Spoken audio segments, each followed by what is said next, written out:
Hi everyone, welcome to BohoMystic. My name is Marinelly, and if you're returning, thank you so much. It's so great to see you guys. And if you're new here, you're more than welcome. We would love it if you guys join the fam.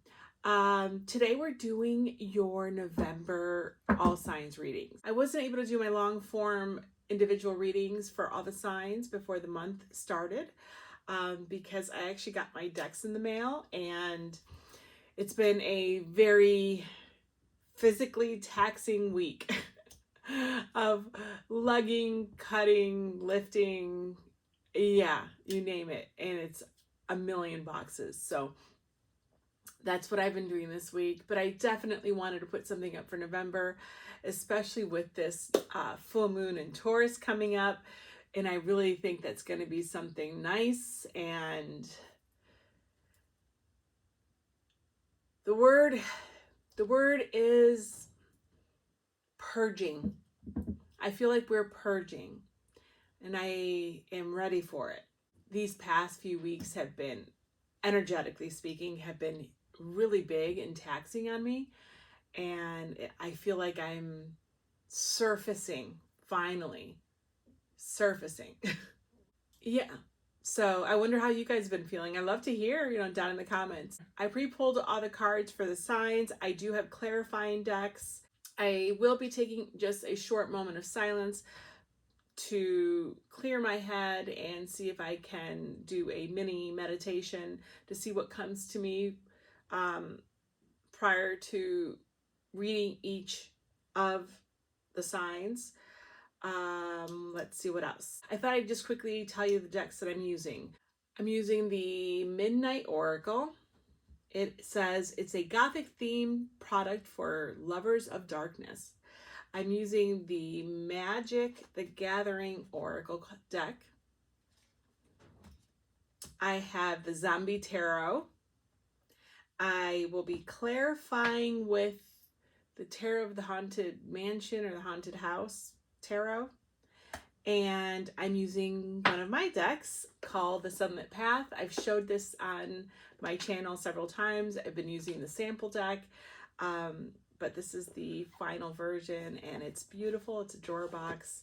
I will be doing individual videos on the decks. I actually have 4, and I'm really excited for it. So the deck came out gorgeous, absolutely gorgeous. It is, as I said before, so much thinner because it is a linen finish. I have the beautiful black edging on it. The color is so saturated and delicious, and I'm just in love, absolutely in love. It shuffles like a dream. I don't want to take it out of my hands. If it gets any colder, I may have to close up my sweater because it is freezing. I have some yummy warm drink, and I hope this helps. Well, I think that's it. I don't think I have anything else for housekeeping. I would really appreciate it for you guys to like, subscribe, give me a comment down below. It would really be great. It really does help build and grow the channel, and obviously that's something I'm trying to do. And I normally don't say that in my readings, and I've been trying to be better at it. So I remembered this time, and I don't have to put it in as a little title box in the at the end when I'm editing. All right, let's get to it. Aries, you're up. All right, Aries, my meditation was really weird.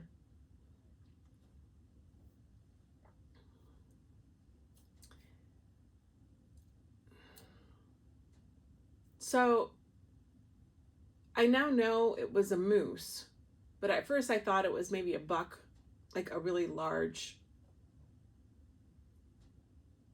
many pointed buck, just standing there in all its glory. But then it was bigger, and the body was different, and I'm like, okay, it's a moose, but with big antlers. And then I thought, for a second, I thought, okay, or like big reindeer in the winter. Nothing cartoony about any of these animals. They were the animals. But then I was like, no, okay, they're moose, and it was walking. in the winter. There was snow on the ground. So I asked, is there anything else that I can get from this? And then I saw it on top of what I thought was like a large sled or a trolley of some kind.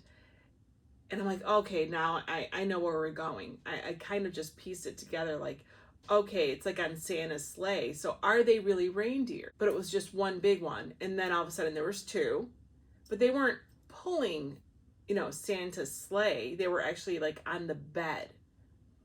They were like where Santa would have been and all the toys looking this way. And they're moving. And as they gain momentum, the sled, I don't know.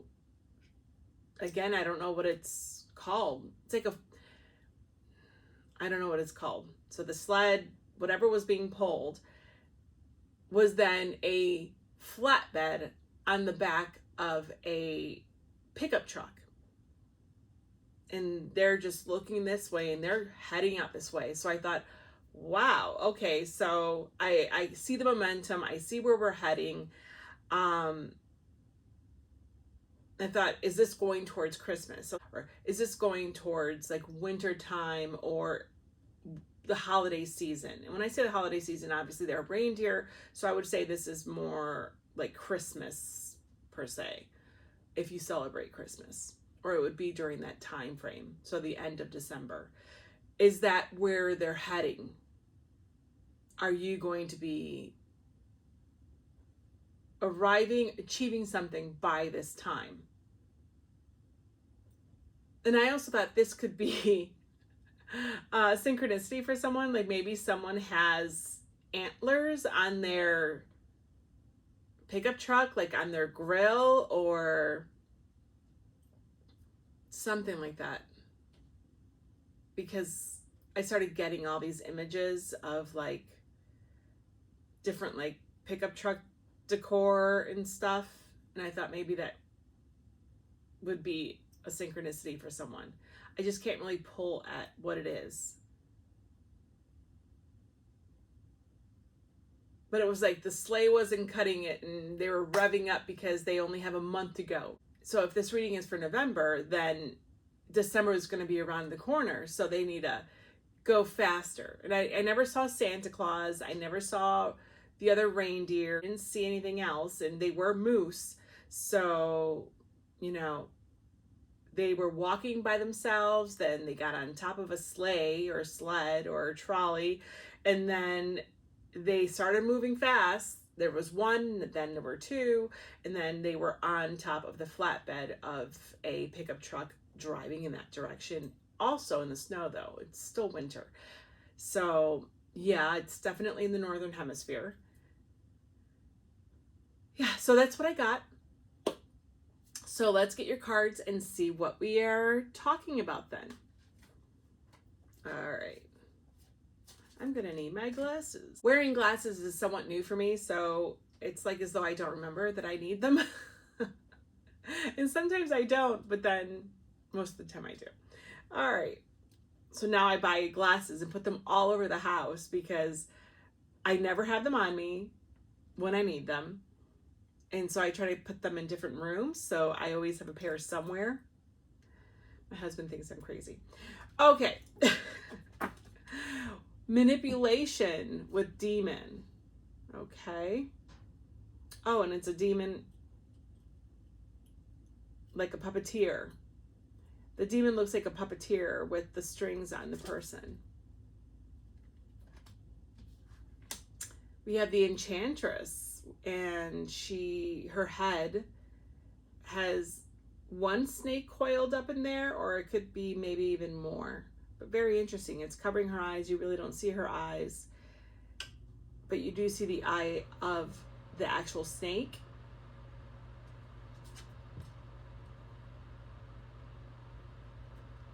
Like you're being enchanted, or you can cast a spell.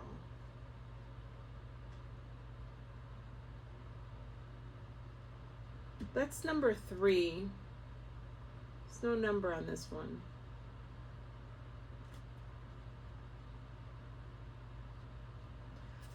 Forgiveness. Forgiving is not forgetting, it's integrating. Integration calls back our power and makes us whole again. And there's chains on here, and there's chains on here, and there's daisies, and then in the corner it's 4 pieces of puzzle with the 4th coming into it to complete it.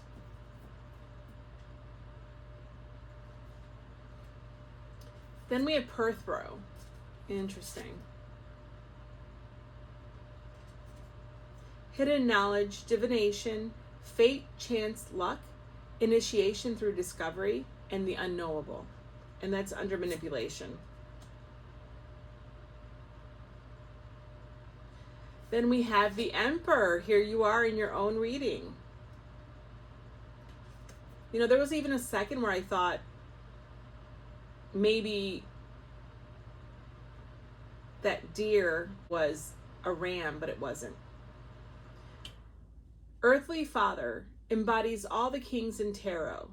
Divine masculine, catalyst, disciplined, visionary, assertive and authoritative, leadership, decision maker, empowered control, empire building, responsible stewardship. And that's under the Enchantress. And then we have the Emperor. We have the Empress.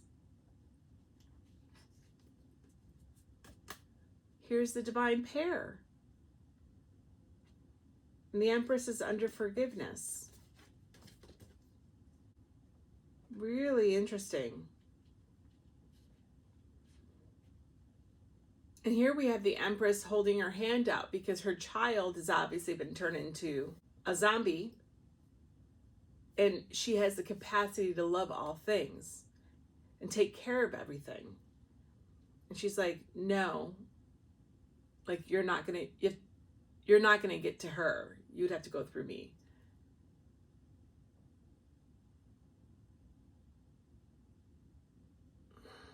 She's protecting the child.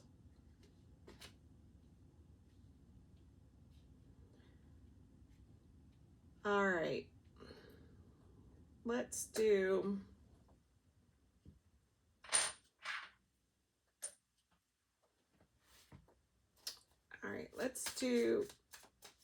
a clarification. Let's get a couple of these to clarify.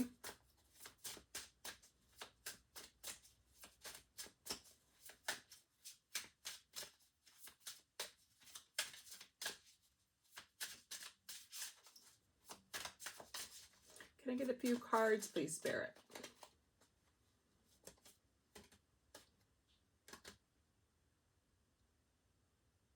All right. Bottom of the deck, we have the Wheel of Fortune. Yeah. I think that you're going in the right direction. We have the 10 of Pentacles and the 4 of Pentacles. Yeah.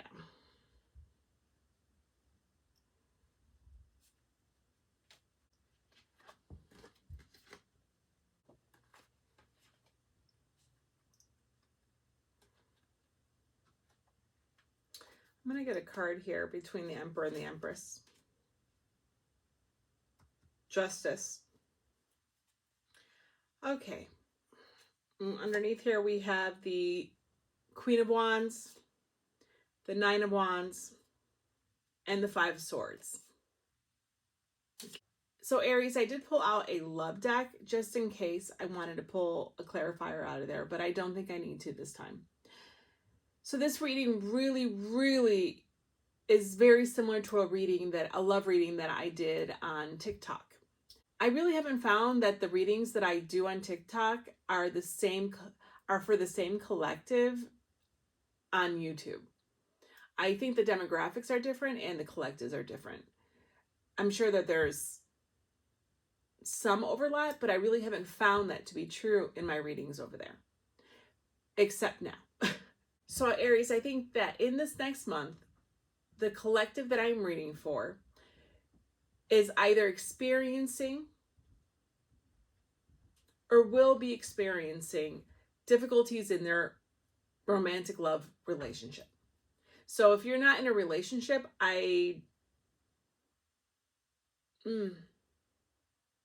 there's only one way I see this can work if you're not in a relationship. For those that are in a relationship, I think that you are either, again, experiencing a disconnection with your romantic partner. And I think that you could potentially be in a third party situation. I hate to be that type of reading, but that was very clear in the one I did for TikTok, and it's come through again, especially with the Queen of Wands. But funnily, I see that your relationship can withstand and heal from the separation or disconnection that you have with one another. But everything has to come out. And I think that all the cards that you may be holding close to your chest need to be exposed. And I think both of you need to be vulnerable with one another. And I think that's really difficult, especially if one person has been withholding affection from another person. You know, the Aries in question was the King of Cups in my other reading. And I'm sorry to make it about that reading, but I know they're connected. I know that Spirit is telling me they're connected in a very no nonsense way. So I need to honor that. Aries was the King of Cups in that other reading. And that King of Cups was equivocating and figuring out if it's time for him to walk away. And this is not about being a man or a woman. This is all energy. So the King of Cups could have been someone that identifies as female or not. It doesn't matter. And it's the same here. And it will be for all of my readings. So, and I think in that situation, I had a collective that was leaning towards walking away. And it was clearly showing that. But for those that are here on this platform, tend to be older and tend to have been in romantic relationships for a longer period of time. And I believe that point specifically skews this in the reconciliation vein, showing you that there's something that can be saved in this 10 of Pentacles. That there was a lot of work to build the foundation of this 10 of Pentacles. I am not here to judge. I am not here to take a righteous or indignant position on anyone's behalf. I'm not. That's not my purpose here. My purpose here is to give you a reading for you. So I'm speaking to Aries right now. And my sole purpose of this reading is to be of the highest good for you. And that's all I can do for all of my readings. All that for me to say that if you are in a third party situation, Aries, I believe that there is room for growth, room for forgiveness, only and only if the manipulation, lies, it all has to go. Because I see here, you don't want to lose your family. You don't want to lose everything that you've built. You don't want to lose your extended family. I mean, it's everything that you've built together all these years. And I do think that there's been withholding. And there's been withholding of affection. and maybe for some while. And I think you're realizing and you're afraid now that the grass is not always greener, and that you could potentially lose this person. You know, and the fact that the Taurus is the bull is so prominent on this deck, on the Wheel of Fortune, it really makes me think of the full moon and about you surrendering the lies and deception. Yeah. Surrendering the desire, the things that have been distracting you from your relationship, from your family. Because if you don't, you run the risk of losing the relationship anyway. And then you're going to regret it. That's what I'm getting. I'm sorry that this is so strong, but it really is. And Aries, I feel like you do feel that maybe you yourself have been manipulated by this person. And that you've been enchanted by someone else who showed you affection that you haven't felt potentially in your own relationship in a very long time.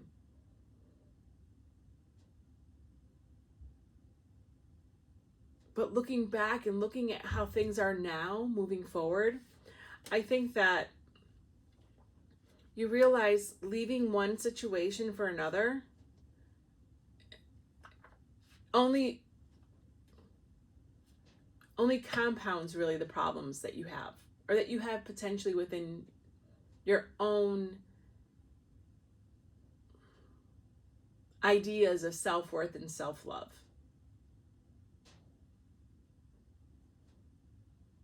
Nothing is perfect. Oh, that's strength.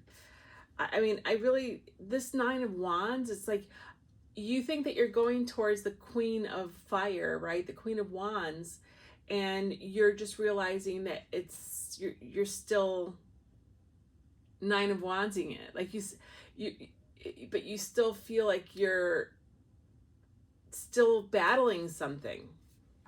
Things are not perfect. Not as perfect as you thought they would be. And maybe that's why I saw originally one moose and then there were two. Like you thought, I'm going to book it out of here, or I'm going to go solo. I'm leaving all this behind, or I'm starting fresh. And then you realize you don't want to do that, and that you're not ready to throw in the towel and start over again. And you also realize, I think you may have a moment, because I keep getting this playing in my mind, like you get a moment where you actually realize that your partner will be perfectly fine without you. And that makes you think, like, am I making a mistake? And I think that's where the idea of coming clean, having a very, very honest conversation with all your cards on the table is really the best way forward.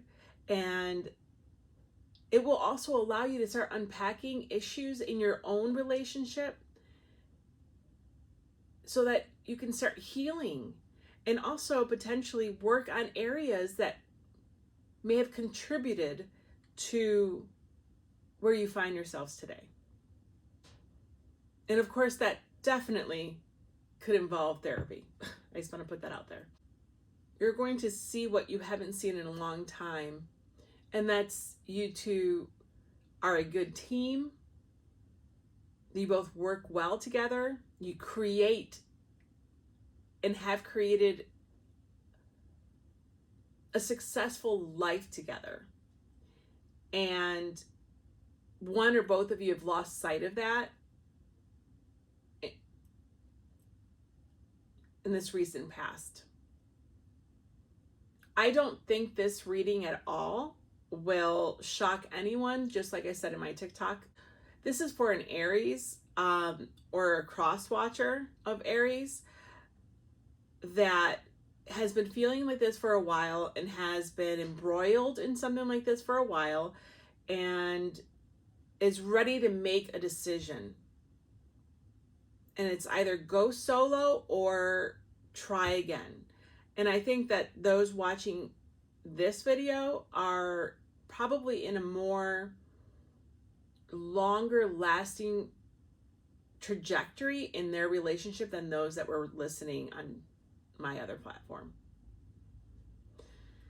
Okay, you know what? One more, no more. Between the Emperor and the Empress. The High Priestess. Oh, that's funny. So you have the Balance, and then of course, you have Justice, and then you have the High Priestess. This is Spirit telling me to tell you, you have to look within yourself. You need to listen within yourself. You need to feel what this connection means to you and then move accordingly.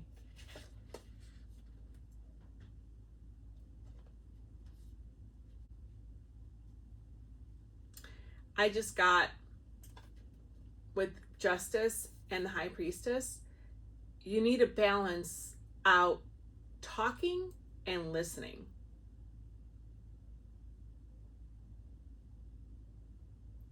The person that speaks the most in your relationship will need to take a page from the High Priestess and listen.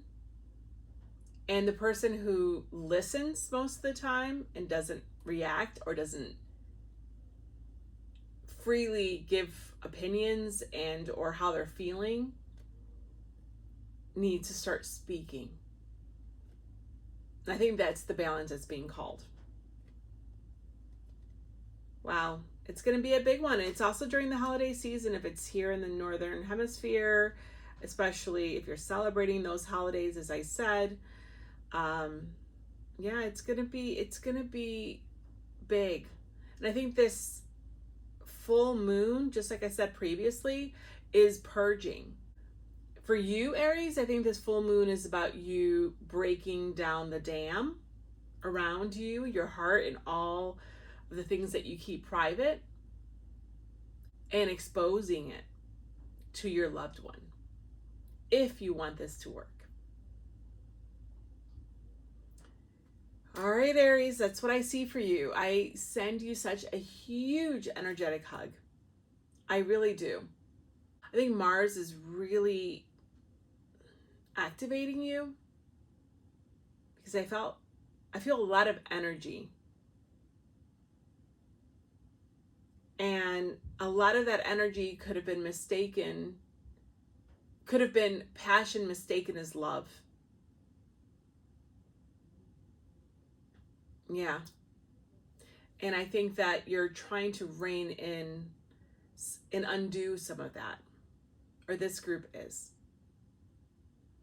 And it takes a lot to be able to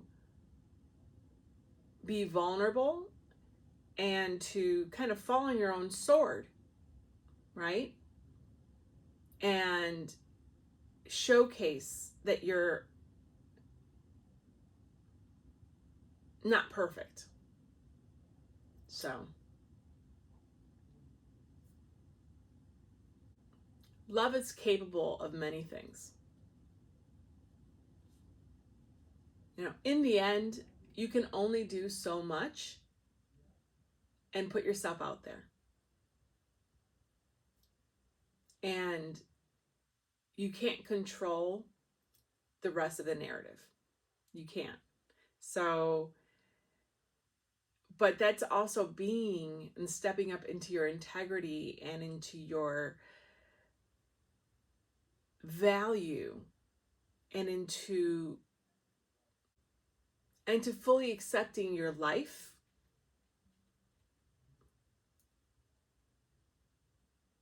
and taking ownership of your life. And that's very empowering. Absolutely. So, yeah. Relationships take a lot of work and nothing can be undone overnight. And it's rebuilding that trust and it's rebuilding the passion and the fire that once was there. You're worthy of that and more. Okay. All my love always. Bye. All right, Taurus, you're up.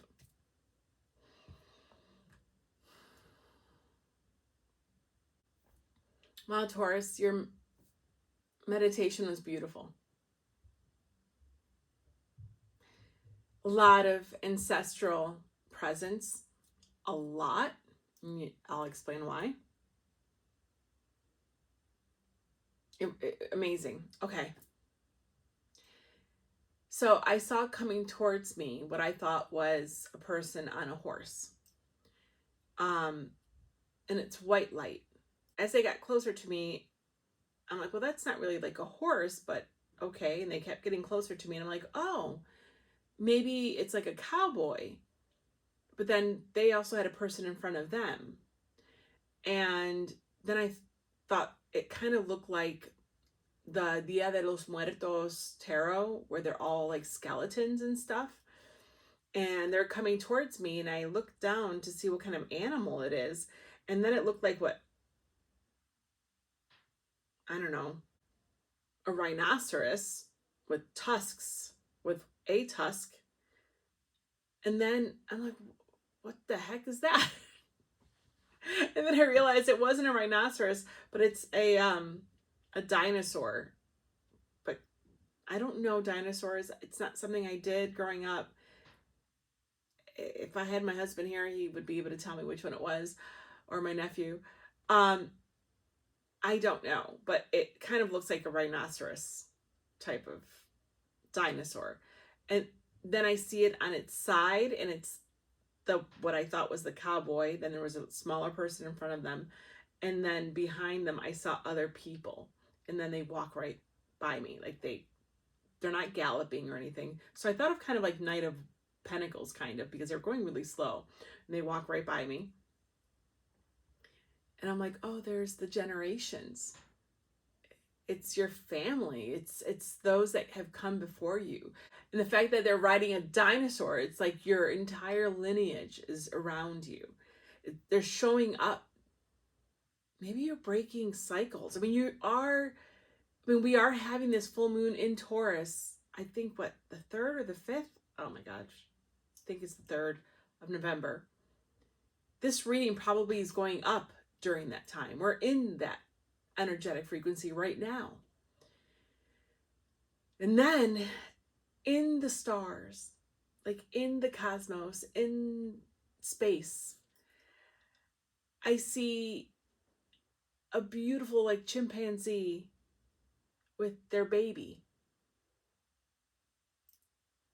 And the larger chimpanzee, I don't want to say the mama, I could be the papa, I'm not sure, goes down with their arm and grabs up the baby, and the baby comes around and grabs onto their neck and is on top of them, and then comes around on their back. It was just beautiful. Just beautiful. And I'm like, well, there's the evolution. I mean, literally, I can't get it any clearer than that. And then I see a unicorn, but just really from here, like the head forward, going forward. And it's, I'm blanking out what's horn. Oh my God. Okay. So the unicorn horn is a light, and it's glowing, and it's being pulled through to more light, and the unicorn is going in that direction. And all I kept hearing was magic. Magic. So do you have magic all around you, Taurus? I mean, your ancestors are showing me that you are evolving, or that your entire ancestral line, lineage are proud of you, are with you, are surrounding you.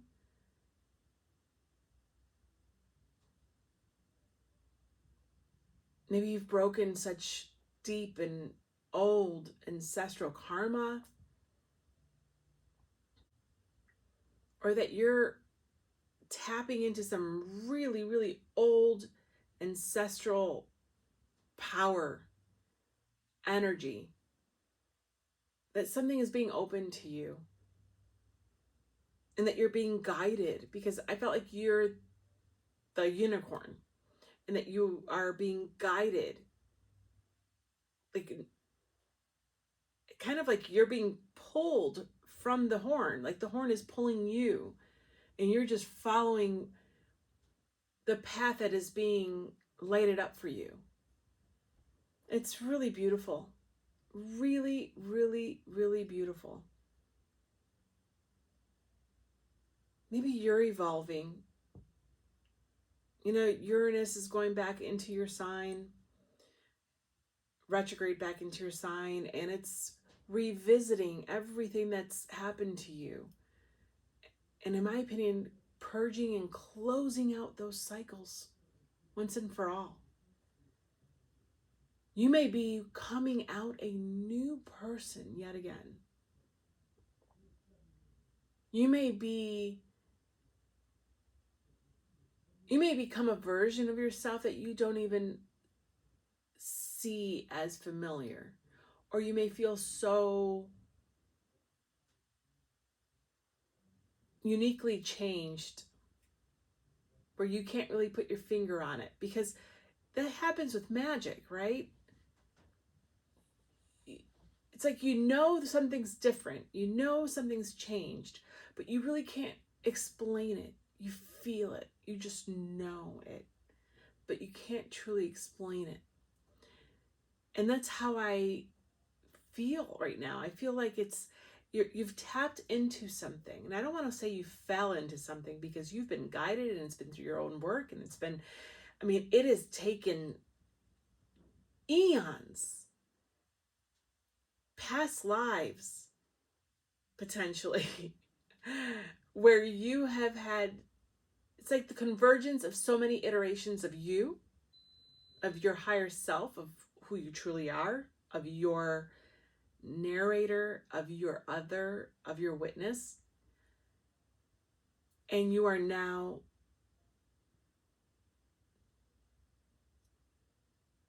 being birthed into this new version of yourself, and into this integrated version of so many iterations of you. I hope that it makes sense to some of you.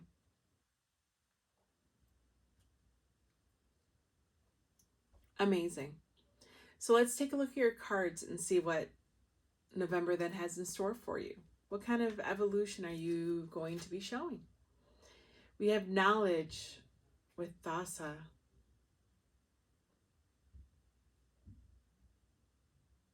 She's like a female Poseidon. Oh, the blooming veil.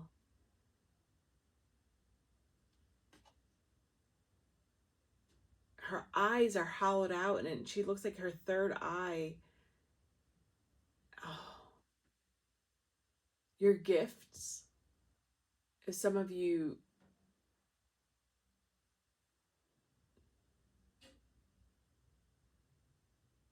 channel, if some of you, or this could just be some clair sensitive gifts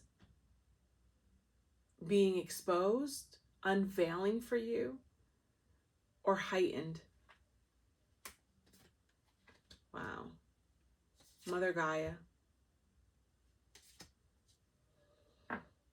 She who nurtures and provides, all the while waiting for our return. Yeah.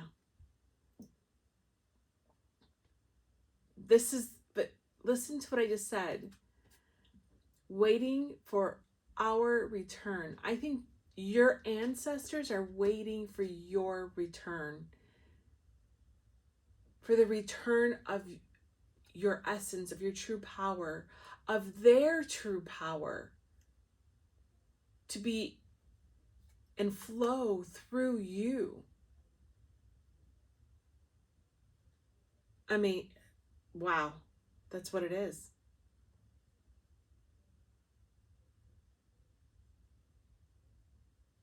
It's like they're taking, you all become one. The evolution of you and your lineage. The Ace of Cups.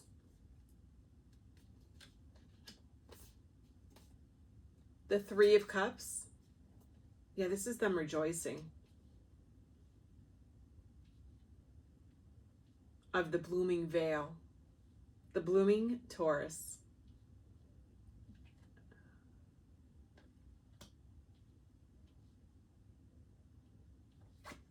And that's a 47. It's 11. This is your path.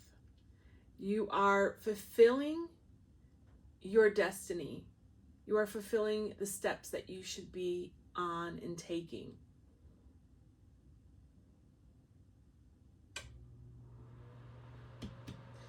All right. The Queen of Cups. This is all water. And doesn't she look like the Queen of Cups? I mean, we have had this sacred water trine in astrology. This is gifts. This is gifts. These are gifts. This is an enhancement. This is an upgrade. And I don't even want to say upgrade. I think that diminishes even what it is. This is the sum of all your parts. That's what this is. The sum of all of your parts, which includes them, because they are you, you are them, you are all is you. This is completely spiritual.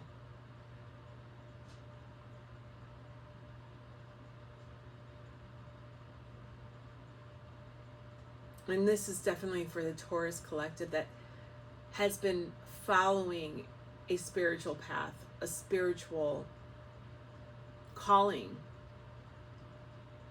And I think that you'll know and feel this to be true.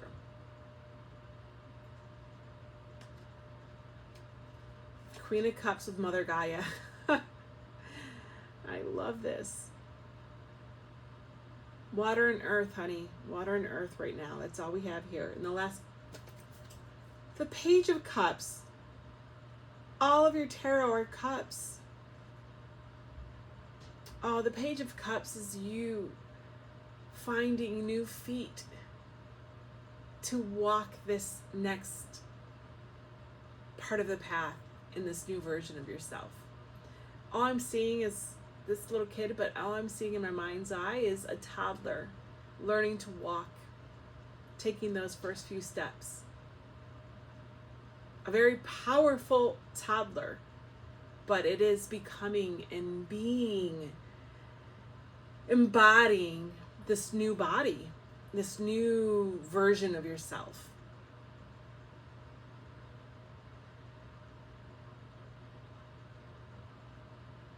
There's a lot of contentment and rejoicing here.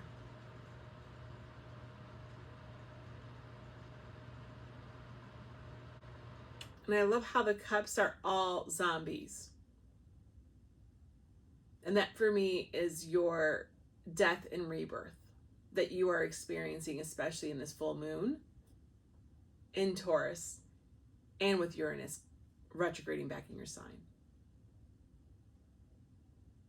November is going to be, the word is cataclysmic that I just heard, but I think it's cataclysmic wherein like a solar eclipse, where the light will vanish and unveil blooming veil. Unveil the new you, the resurrection of a new you. And this is a person living a life that they never thought they'd live the way they do, right? A zombie before being a zombie would never thought that was possible. And I just heard the governance of water. You're a Taurus who can govern water. It's you understanding that your earth needs to be nourished by the water so that you can become the empress, right? So that you can furnish the world with its trees, with its growth, with its vitality, with its sustenance, with its shade, with its caverns, with everything. Water shapes earth. Earth provides. But you are also water's container, water's vessel.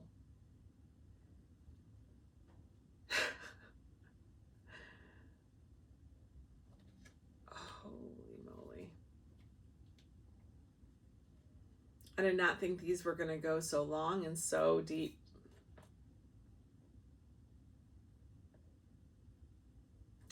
Let's do a clarifier. Anything else, Spirit, for the month of November for Taurus? Oh my goodness. Well, there's the Knight of Cups.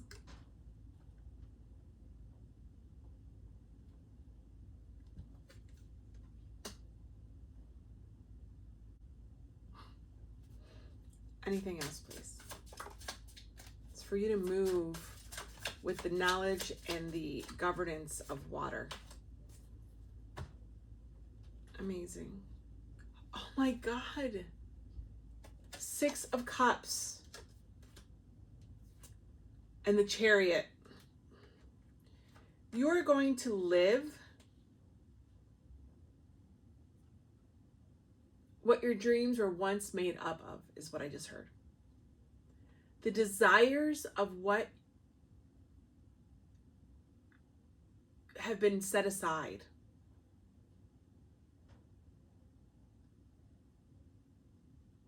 You're going to feel in place,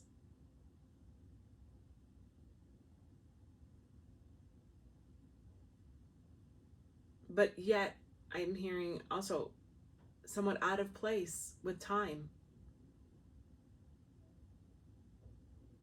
This balancing between earth and water, what is literally happening right now and what's happened astrologically. Look at this. She is marrying, it looks like she's, right, the little flower girl, she's marrying herself. Every time I see this card, that's all I ever see. And it's you marrying. You're finally able to marry and achieve and have all those childhood dreams. You make the younger version of you complete, and vice versa. You furnish, you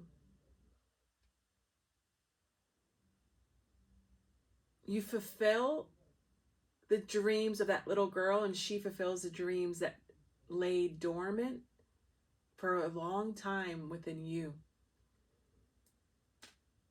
And that balancing and that pouring into yourself, the cup, the water being poured into earth, is what's balancing you to move forward to the next step in your evolution. Bottom of the deck is the 3 of Swords. Wow.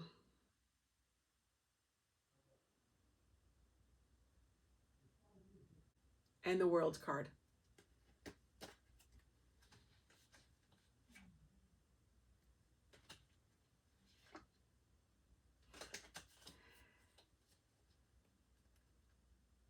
Wow, the 3 of Swords, he is staking her in the heart. It's the vampire, right? But it's also feeling betrayed. But I think this is you having taken and having had taken all of those swords through to their closure. where you are now reborn. Oh my goodness. Thank you, Spirit. Oh my gosh. Taurus.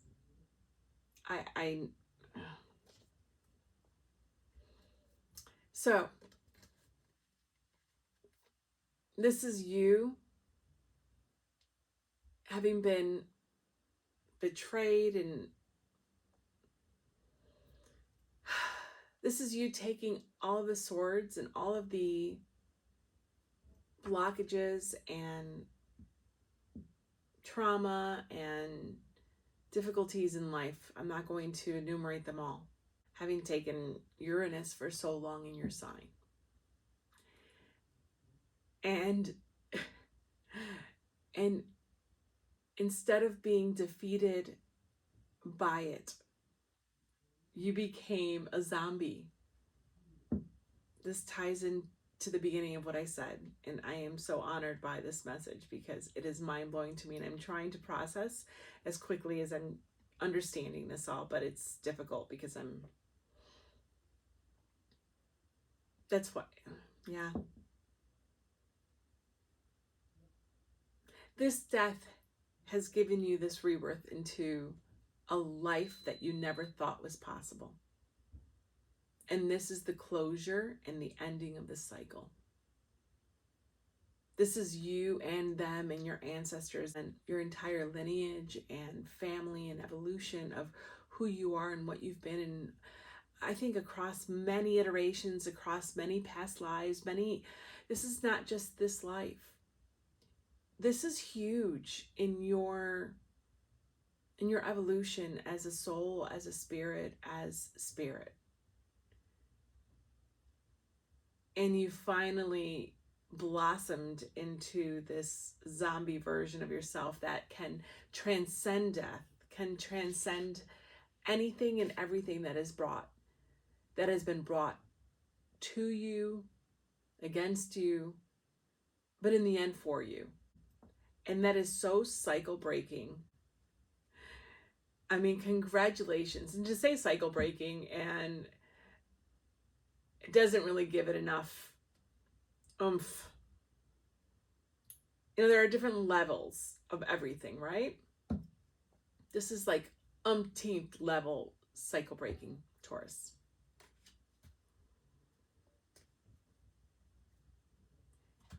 Well, Taurus, that's what I see for you. I think November is awe-inspiring for those around you, but it will be earth-shattering and matrix breaking for you. I'm really honored to do this message, and yeah, congratulations. Till next time. Bye. Hi, Gemini, you're up.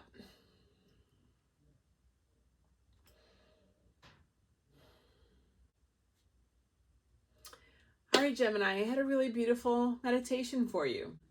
I don't know if it's because I live in the Northern Hemisphere and it's getting colder, as I said before, or those that I'm tapping into are most likely in the same area. But this is definitely childhood, inner child happiness. That's what I got. And definitely it's spirit speaking to me, of course, in a way that I can understand the feelings. So I saw this really beautiful reindeer, just one, and it seemed like it had like Christmas lights dangling from its antlers. And then I see this person come up from behind it, and it looked like they were trying to like reach around. I'm like, oh, are they gonna muffle this reindeer? But it wasn't that. It was like a little girl, and she was coming around and she was hugging it on its neck, and it was really, really pretty. And then it looked like a movie scene from a holiday movie. And I apologize that all of these are Christmas references, but that is what I've been getting today, like nonstop. And then I saw a couple people and what looked like kids on a like Christmas snow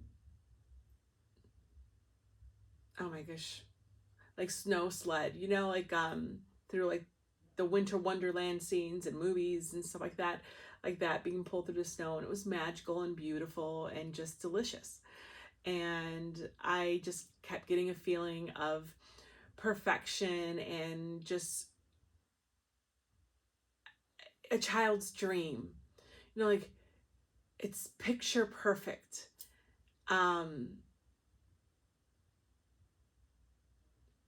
But I didn't feel like it was deceiving.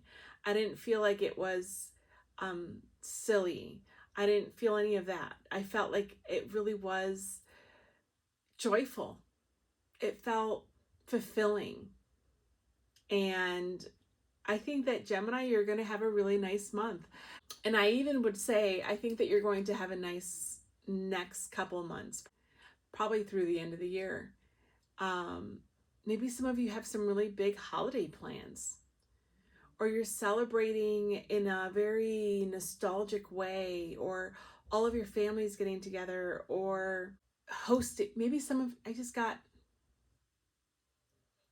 you are hosting Christmas for the first time, or the holidays for the first time with your family, and you have this idea, you know, like when it's your first time of doing it, you just have this idea of how you want it to be perfect, and you've been waiting to have your own home, or you've been waiting to, I don't know, make things and do things the way that you've always wanted to do them, and now you can because it's in your own home. Yeah, that was really big. All right, so let's take a look at your cards and see what's going on. Transitions. Yeah. I mean, you were being pulled in that gorgeous sled, right? That's what it was. It was like a snow pulled sled in a winter wonderland scene. The radiant decay. Oh. This is death and rebirth. Just like I told the other groups, I mean, I think this full moon may be really powerful, and I really think it's a purging, and it's an unveiling and blossoming of a new version of ourselves. And I think from that decay, you will be radiant. This is very Six of Swordsy. The Death card. Just like I said. All right. Let me get my glasses on. Associated with Scorpio, and we're in Scorpio season right now, of course, on top of everything else. Metamorphosis. Endings, becoming, transformation. End of a cycle, dissolution of a union, beginning of a new cycle. Leveling up, spiritual growth, finality of a situation, rebirth, awakening. Wow. And then we have the Eight of Hazards, which is the Eight of Pentacles. And that's under transition.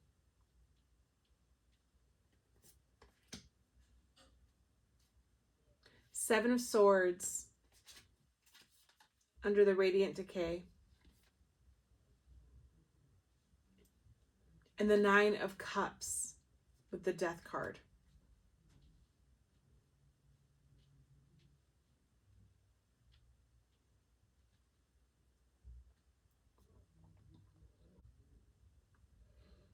So Gemini,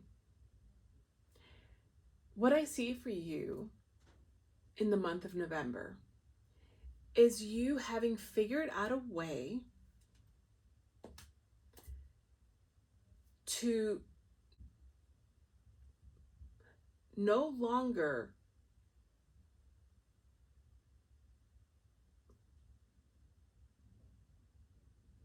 dream about doing something, but actually getting to do it and doing it. So maybe it is, yeah, it's you taking over.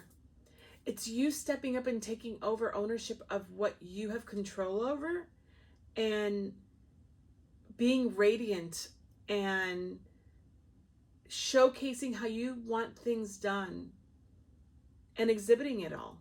There is something, I'm telling you, there's something about home, family, on your terms, how you want things, creating your own traditions maybe, or picking up the traditions from those in your family and saying, nope, I'm doing it now. And it's something that you've been wanting to do for a long time. This could be you hosting Thanksgiving, or you cooking the turkey for the first time.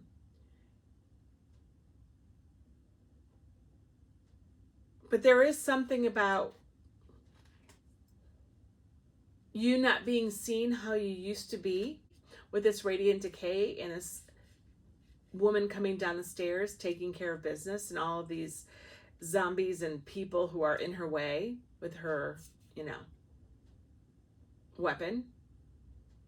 And it's like, you saw me as maybe someone who was not as capable or weak, and here I am now, like, you will now see me as I take my rightful place of and at something. That's exactly what I'm getting. Let's do a couple clarifiers.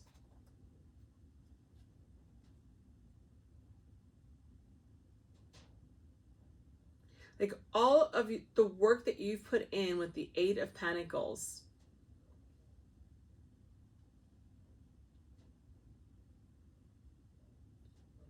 you've transitioned from an old version of yourself. You will transition in the month of November from an old version of yourself to a new version of yourself. And this is to do with people's perceptions and or how you show up in the physical world. This is Pentacle world. This is your legacy that you're starting. This is, maybe you have a new role. Maybe you're just newly married. Maybe you're a spouse now. Maybe you're a parent now. Maybe you're a grandparent now. Maybe you're a partner now. Maybe you are no longer single at the holidays, so now you see yourself. Because remember, we have to go back to my meditation. And it was about you living out a dream, you living out a picture perfect idea. And then you got this Nine of Cups where she is in the zombie destroyed world, right? And she's in a basement, but yet she is envisioning her Nine of Cups. Even as zombies are taking over the world, she still has and is able to transport herself and live in her Nine of Cups. And that is what you're doing. And you no longer need to envision it. That is the point. You no longer need to envision the future that you wanted. You actually get to play it out and live it now in the month of November. This could be very physical, practical world examples of, again, hosting holidays at your home for the first time, finding out that you're becoming a parent, finding out you're becoming a grandparent, and now you just see yourself and now you're a different person. This could be, again, being, in a relationship for the first time or in a long time, and you're no longer the single person. So you get to now experience all the things that couples do.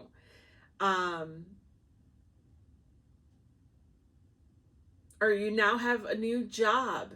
So you're bringing in money and you can add, you can chip in to do things that everybody else did in your family. But now it makes you feel more capable and more be seen as like an adult, not a teenager, or be seen like as a real adult and not like a 20-something-year-old, or be seen as like a full-fledged adult, not a young adult. There's something like that here. So Gemini, this is going to resonate with you guys in so many different ways, but it's very empowering and it's very lovely. And I've been loving your readings these past few months. I really have. You know, I think I really tap into a very evolving and blossoming Gemini collective on this channel. And this is you taking another step. This is you being seen and respected and valued and given props, right? Acknowledged as a new version of yourself in your life. I don't even know if I need to. Oh, you have the Ace of Cups at the bottom. All right, well, I was going to do one clarifier. I'll do one clarifier. Anything, Spirit, that you'd like to give us, give the Gemini collective.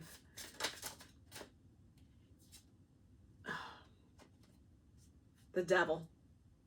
Absolutely. This is the death, the decadent, I almost said the decadent decay. How funny is that? I just got, maybe these are the decadent thoughts you had.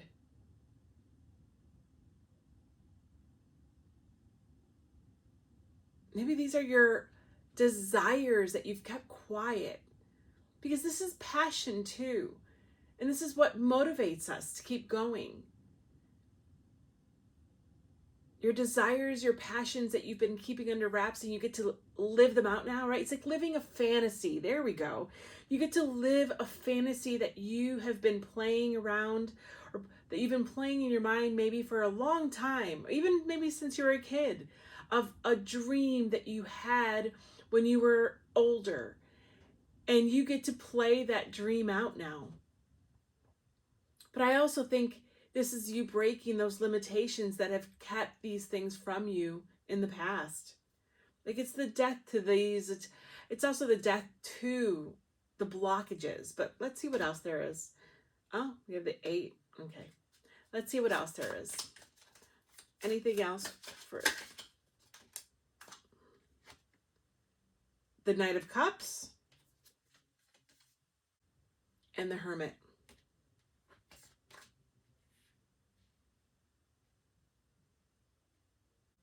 This is you breaking free from the limitations that you feel that have been placed on you.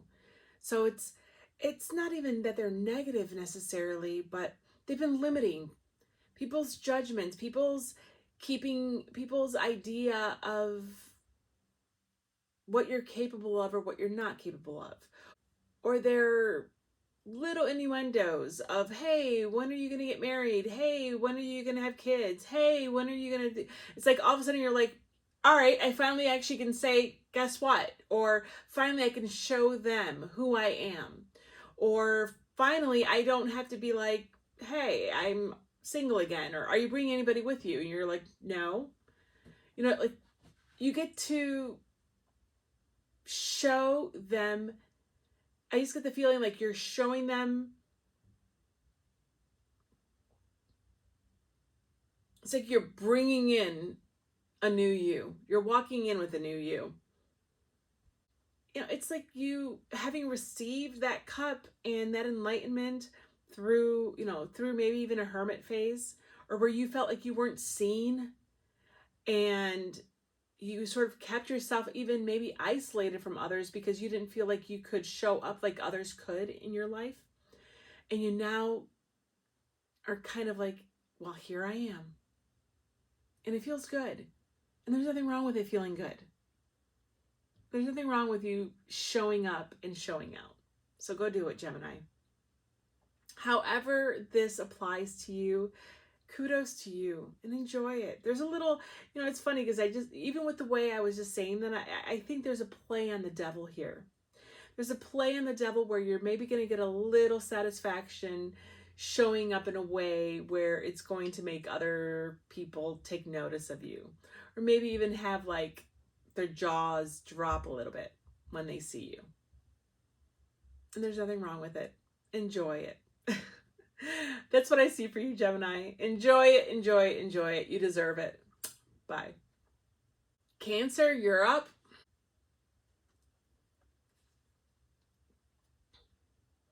So Cancer, your meditation was wow. So it all starts out with like 2 trees. But I thought like maybe someone was holding them because they kind of were like floating, but they were really big and chubby, but they were like small trees. But still, I'm like, how can a person hold two trees?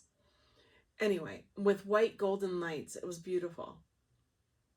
And then I'm like, well, are they floating or is someone holding them? But it felt like someone was holding them. And I'm like, well, if they're floating, these are all the thoughts, of course, that are going through my mind quickly. Are they like hot air balloons? And I'm thinking they're trees, but no, they weren't hot air balloons.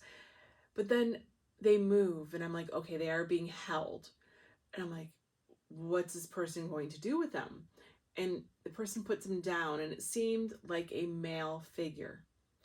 Puts them down, and I'm like, is this another Christmas theme? Because I've been getting Christmas theme meditations in the first 3 readings. But no. I think this person plants them. And then I see, it pulls up and I see like there's like an entire line of these trees that have been planted, but like around the world. It was amazing. Amazing. And then the light, of course, imagine if all these trees are planted with the same white golden light. It was like the rays and little dots of light were just coming up from the earth. And I thought, wow, that's magic.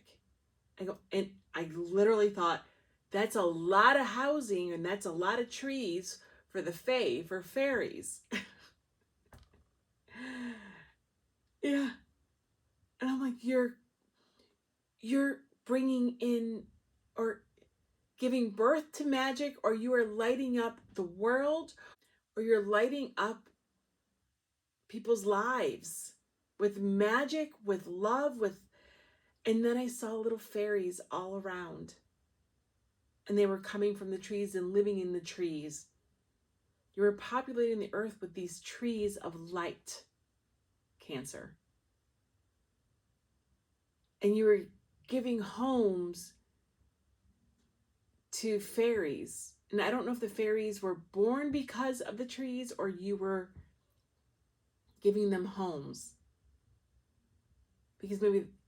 Because their homes have been already obliterated by others. I don't know.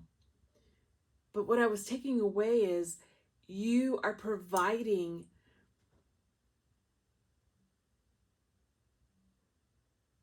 sanctuary, security, love, light, magic to other people in the month of November. And it could be those in your life or those that you love,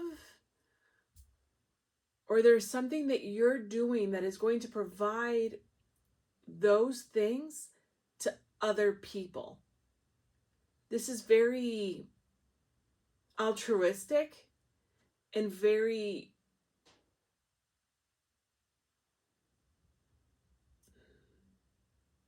altruistic. It's very beautiful. Very beautiful. So let's take a look at your cards, honey. Inner nature. Oh, look at her. She looks like a Queen of Pentacles. Makes a lot of sense.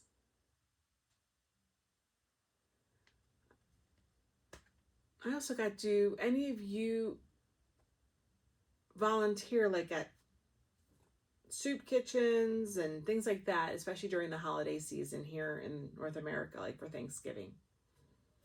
Because that would fall into that too. The fractured mind.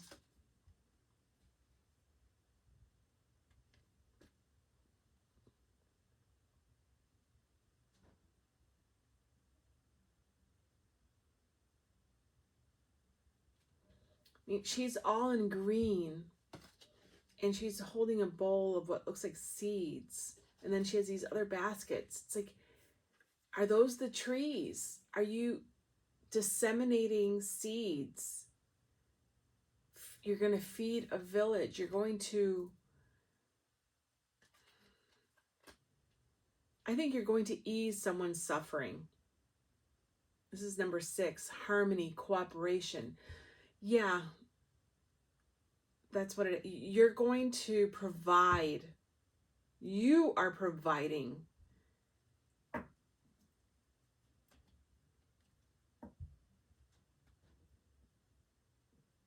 A salve to a fractured mind. Taurus says, warrior spirit, defense while taking action, reactive power, change, conflict and challenge, pushing through, and yang energy. Well, this is your own balance. This is you balancing with a sacred nature. Oh, I just said sacred nature, inner nature. I think this is you coming to the aid of those less fortunate, you coming to the aid as protection because you can defend and do. You can sow a harvest and defend yourself against and defend others while doing it.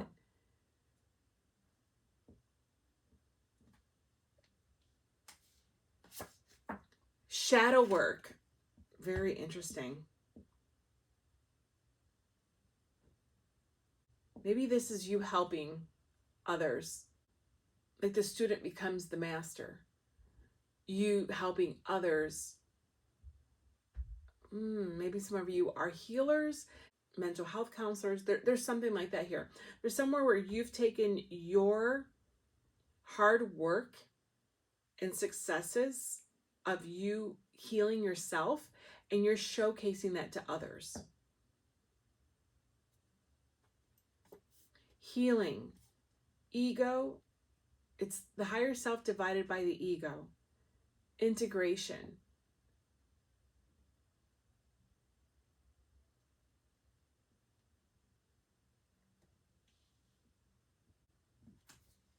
The Hierophant, yeah, with inner nature. Okay. We had the 7 of Wands with the fractured mind,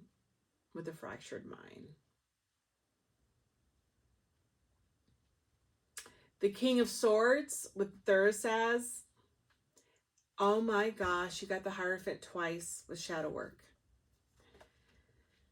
All right, Cancer. You are bookended with the Hierophant. I'm going to read you some that I have on my deck.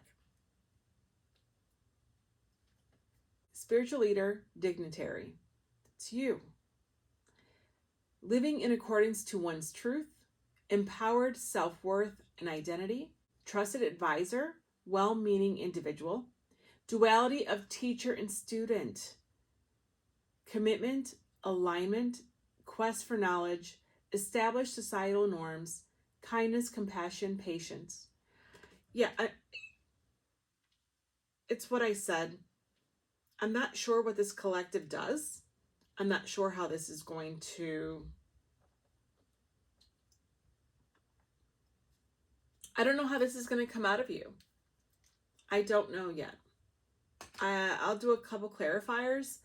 I understand exactly the energetic output you're going to have. You are a source of light. You are going to be a source of health, healing, comfort. Sanctuary is a big word for me. For someone else in the month of November. It could be, and I think for some of you, it's going to be a group of people, a community of people, not just one person. But for others, it could be just one person.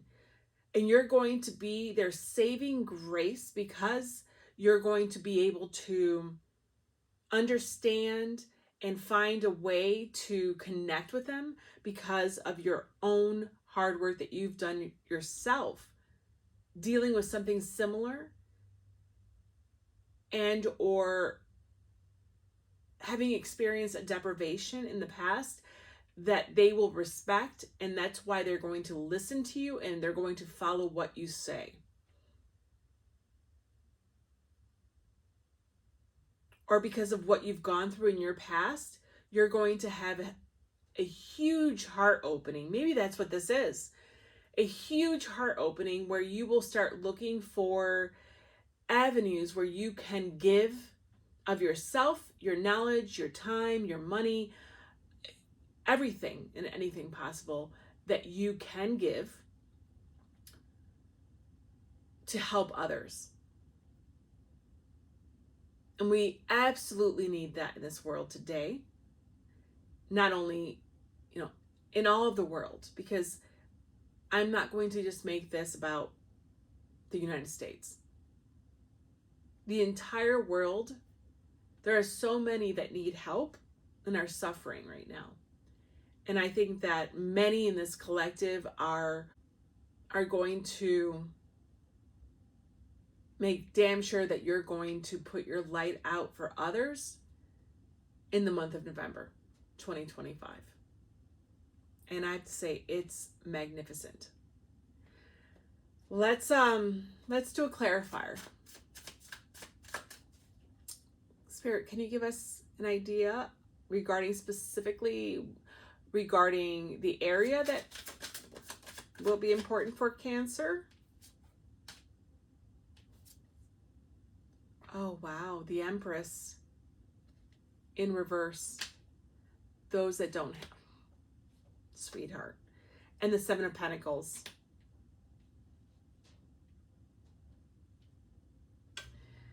I see this one. I'm taking... Oh, okay. Oh my God. Bottom of the deck, we have the Queen of Cups. Cancer, here you are. Okay. We have the Three of Swords, the Two of Pentacles, and the One of Pentacles, the Ace of Pentacles. It's exactly what I said. Thank you, sir. Cancer, you have decided, or some opportunity is going to appear where you're going to step in and help those underserved, those abandoned, those without a mother's love, affection, nurturing, or protection, and who have been waiting and haven't seen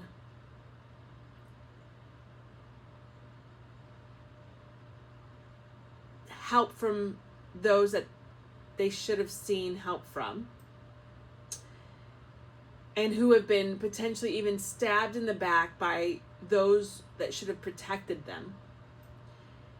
And you're going to figure out a way to juggle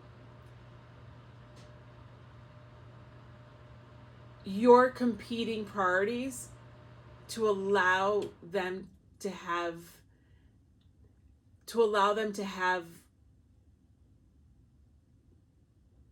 I was going to say a new start, but I don't even think it's a new start. It's you're giving of yourself so that you can maybe help them plant, oh my God, the tree in their life.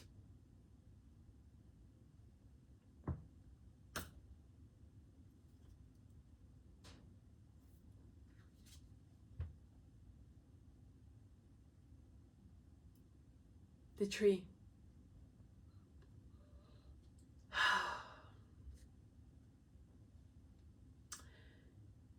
Oh my goodness. Okay, I'm getting emotional. You're giving them your seed. You're giving someone a seed. And some of you are giving them a small tree already, so that they can start on a path to recovery in some way, shape, or form in their lives.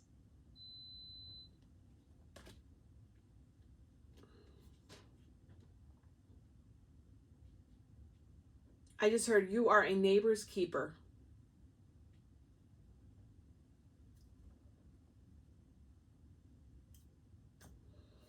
I'm honored to do this reading for you, Cancer. I'm honored that you are here. I'm honored that this message has come through.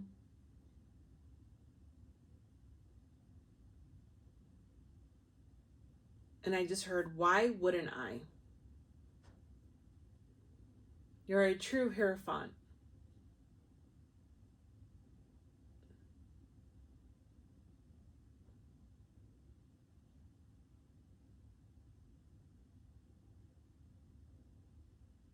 Yeah.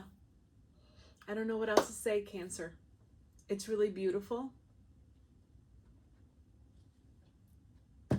Here you are. You're going to see others through the eyes of the divine feminine, of a mother's eye. And you do not need to be a mother. And you do not need to identify as a female nor be biologically a woman.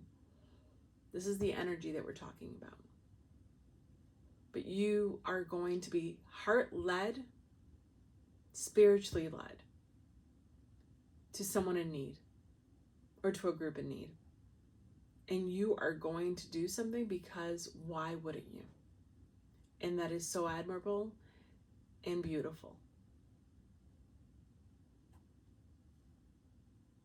I thank you for your light, and I thank you for your love that you're putting out into this world. I don't think that you realize the number of trees, quote unquote trees, light that you are planting, that you are creating by this one deed, by this one act. You are illuminating, I'm just getting goosebumps all the way up my neck and my head. You are illuminating the world, and you are starting a chain of love that I don't think you will realize until you are able to in the future. Oh, my love always. Bye. Leo, you're up.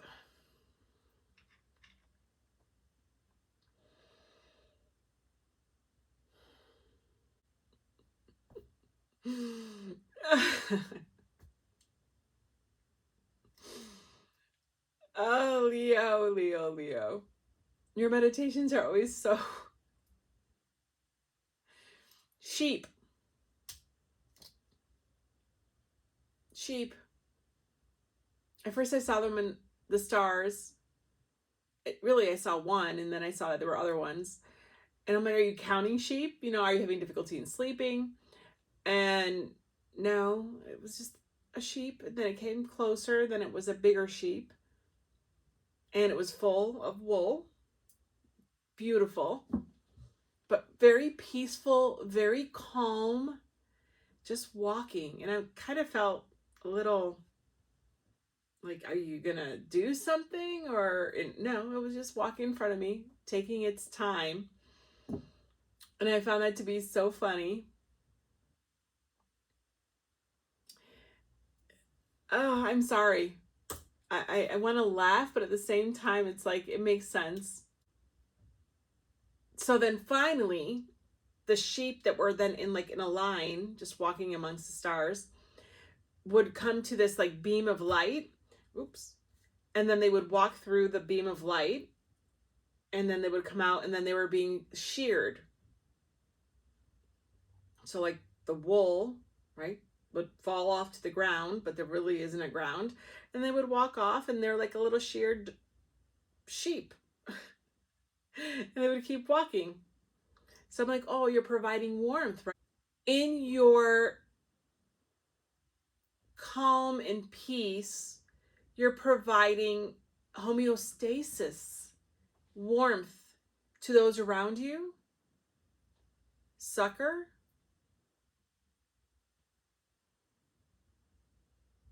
You're keeping people safe and warm with your stability and your passivity. I didn't feel any fire from you at all, Leo. Zero. Like, slow as you go, no hurries, just walking, doing nothing amongst the stars kind of attitude. But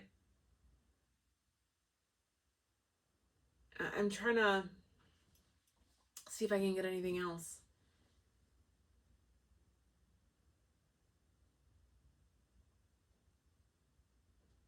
But you know what I'm thinking right now is that it takes a while for a sheep to grow all that wool. So you have to be slow and what I thought pedantic maybe. And you know, it takes, maybe that was showing me the time that has to lapse, or the patience that you have in acquiring and letting all that wool grow, because you know how important it is to be able to provide that coat to others. Because you didn't turn around and grab your own, I mean, you're a sheep, but you weren't grabbing the wool for yourself. You were going through and discarding it and moving on to start the process again, I assume. It's like taking on the role of provider very seriously, and knowing that it's not overnight and it's step by step, time elapses. You know, like, have you ever seen those like time progression videos where they show a person like growing, like where they show like a man growing a beard? It starts off like with just like a little shadow, and then, you know, a month or two pass by and it's like psh, something like that. I think that's the fact that I'm thinking that is, I know that's what's being given to me. So it's about your patience. It's about you understanding your role, your job, and that even if others don't get it, like I didn't get it in the beginning, and I was actually a little frustrated or wanting for you to do something,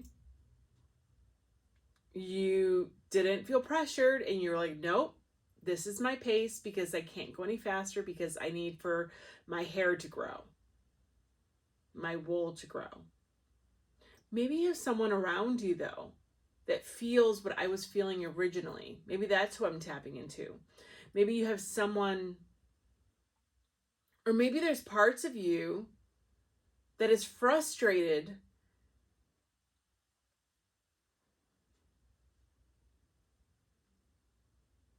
of your role, of your job, of your day in, day out type of activities, right?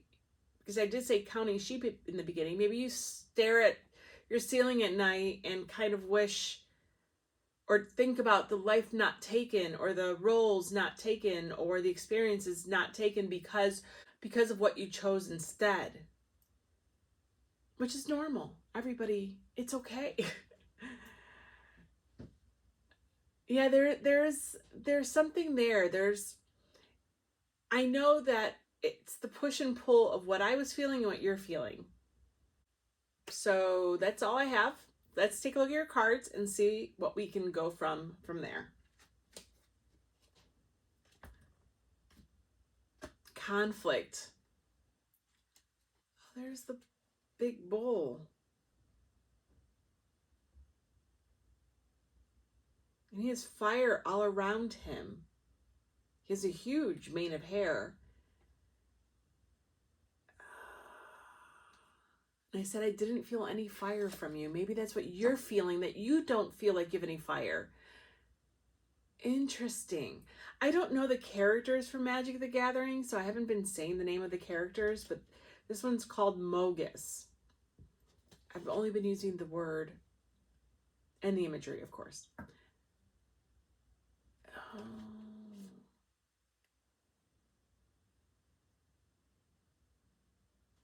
Like he's cut out all your fire. That's interesting. Yeah, my stomach's growling, I'm sorry. Yeah. I think it's what I was finally able to piece together at the end of it. It's, you're having a push and pull of being yearning for more, disappointed, or or maybe even needing a little bit more excitement in your life. We have the abyssal whisper. I think you are feeling the whispers. Look at all that fire too. It's all red. I think you're missing the fire in your life right now. I think November is going to be like the impetus or like the culmination of what you feel could be classified as kind of boring things. And you're like, I need more. I need to do something different. Or you're feeling the desire to have desire again, be fueled again. Maybe you have been so responsible that you really haven't maybe you haven't like had a night out or been with the friends or cut loose in a while or something like that. Gratitude.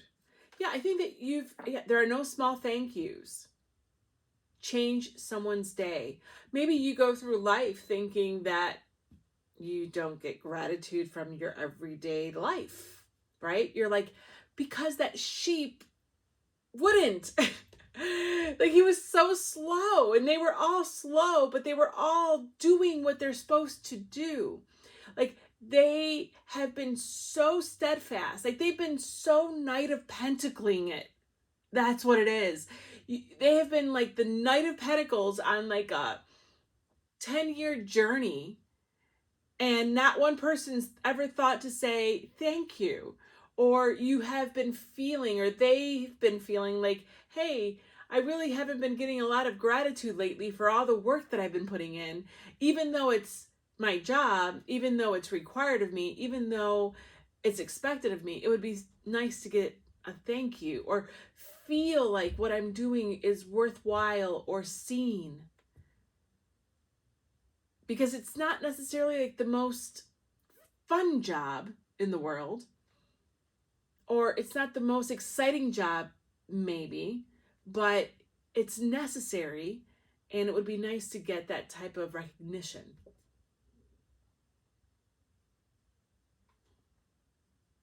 Leo, Leo, Leo. This was a surprise. My stomach is super growly, guys, so if you hear my stomach in this one, you know why. Or maybe that's me feeling like what you're feeling physically. Like you're hungry for more. And there's nothing wrong with that, because it's not that you need it all the time, but we do get sometimes to the point where it's like, hey, I want something more, and it's okay to want something more. Then we have the Three of Hazards, the Three of Pentacles. Yes, with conflict. You're having conflict with those around you. With people, yes.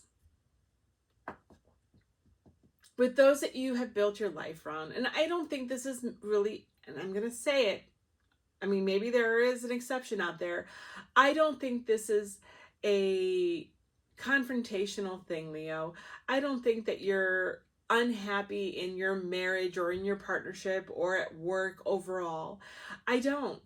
I think that this is a month of mundane work and day in, day out activities, just getting to a point of pushing you to having a limit for drudgery. And I think a weekend away or a night out with the guys or a ladies' night, or I don't know, just cutting loose and dancing and doing something, or going to a party or doing something that you really enjoy, forget about my examples, would help a lot in satiating you so that you don't let this snowball into something more serious. Yeah. And this Three of Pentacles with the conflict, I think this is maybe just you feeling underappreciated. If you're a stay-at-home parent, I definitely can see this being you, right? And if you're the working parent, I can see this being you. I can see both sides. If this is you at work, maybe you haven't had a promotion in a very long time, or maybe you haven't had a raise in a very long time, or maybe you just haven't had a wow, great job, guys, in a long time. And that is tiresome. Yeah. That's what I think November is going to be like for you.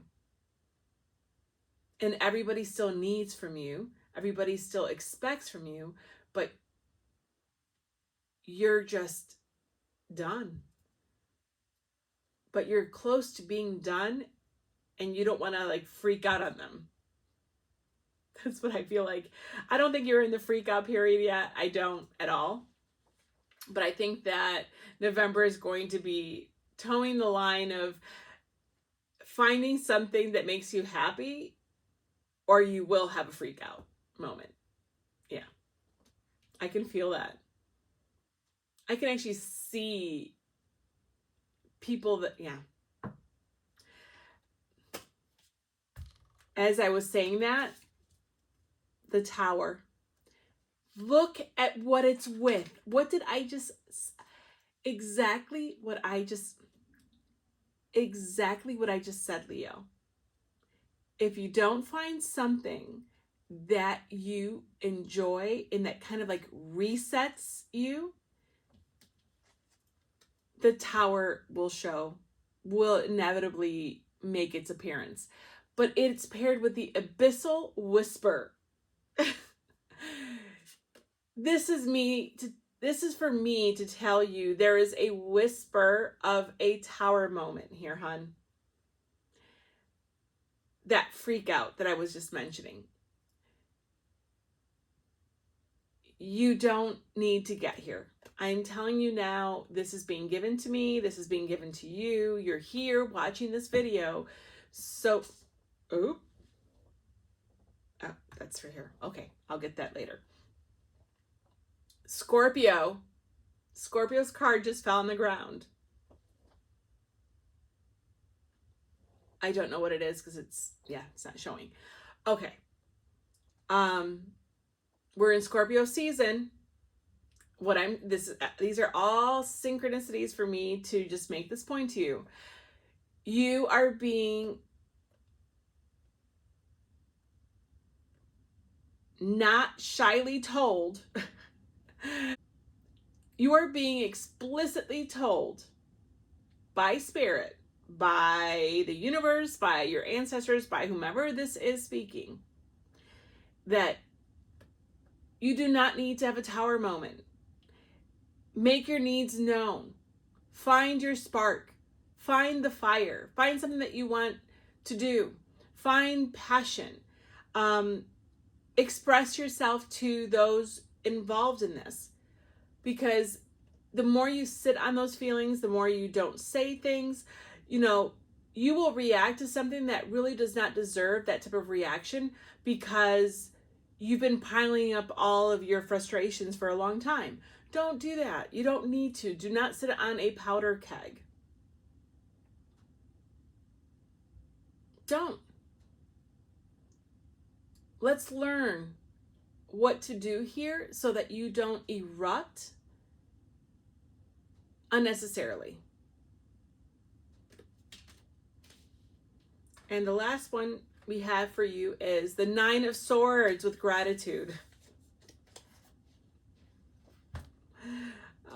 Thank you so much, Spirit. This has been such a fun reading for me. I know it's not for you, but it definitely has been for me.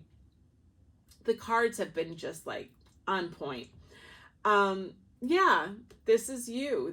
You're like, look at this man. This man literally is becoming a zombie. They have a mask on his face. Talk about wounded warrior. I mean, this is a man who's like going under experiments. And this is what you feel like. You're like being held, not allowing your true self to come out, right? Being experimented on, being told what to do, how to do it, when to do it, and all of those good things. And yet no one is thanking you for it. Or at least you don't feel like anyone is. I truly doubt that there isn't gratitude and love there. I do feel there is. I feel there's a lot of that around you. I think this is just us getting to a point, or you getting to a point, feeling unappreciated and taken for granted, and you're kind of fed up with it. But Spirit's here saying, you need to do something about it. No one knows how you truly feel unless you tell them. People are not mind readers. Not all of us, at least. That's a joke. And you owe it also to people to tell them how you're feeling. You can't get mad at them for not knowing how you feel if you never tell them.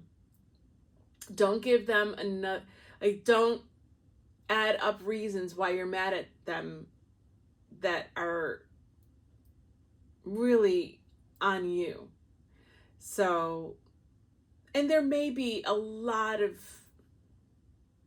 ungrateful people out there. There definitely can be. And there are people who do take people for granted. That is part of human nature, especially when we are all just trying to make ends meet and trying to just survive right now. So, you know, let's have grace with one another. And I do absolutely hope that they have the grace with you, especially if you maybe start acting out a little bit.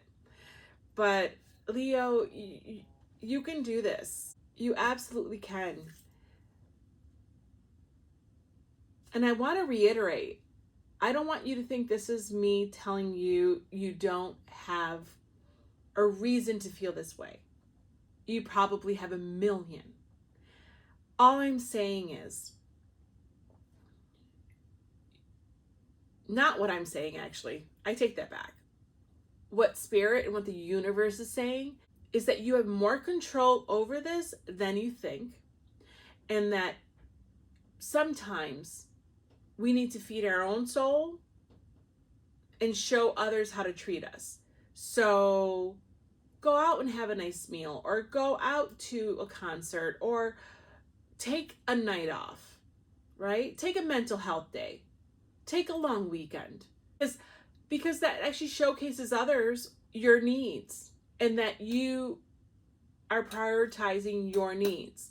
And that first and foremost may actually inform them that you needed a little TLC, because again, a lot of people are not aware of things unless you tell them, or they're so caught up in their own drudgery, right? It's really hard to see other people's needs when you can't even meet your own. And I think that's a situation that you're in right now too. So, you know, put yourself first, and you'll see other people respecting that, and also then maybe being more considerate in the future. So that's what I see for November for you, hon. I send you lots of love. Big hug. Don't forget, try to rectify this before it gets out of hand. All my love. Bye. New outfit, new day, but Virgo, you're up.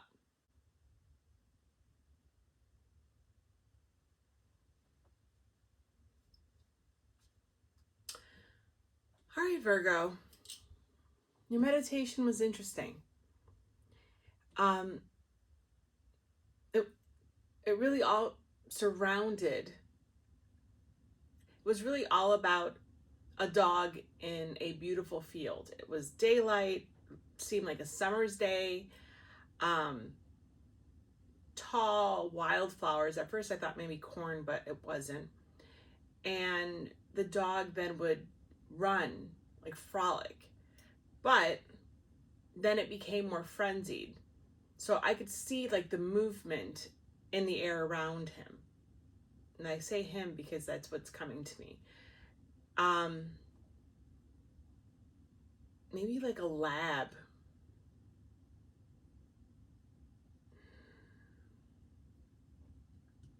A light colored dog. And I didn't see anybody else with the dog. So I don't know if you're the dog or if you're there and I don't see you yet, because there is a person who enters at the end. But the dog's running and I can see like flames around him, or like heat, like wands energy. And I'm like, oh, that's like a lot of passion, a lot of energy. And there was a sense of frolicking, so it was a pleasant sense. But it did feel like it was becoming frenzied. And then that's when I asked to see anything else. And that's when I saw a person walking with this dog. But then the dog started going again. And I thought, is this dog like chasing its own tail? Like it felt like it was just going around and around, but in an open field. So it's like you couldn't contain your energy, or you haven't been able to express yourself or frolic.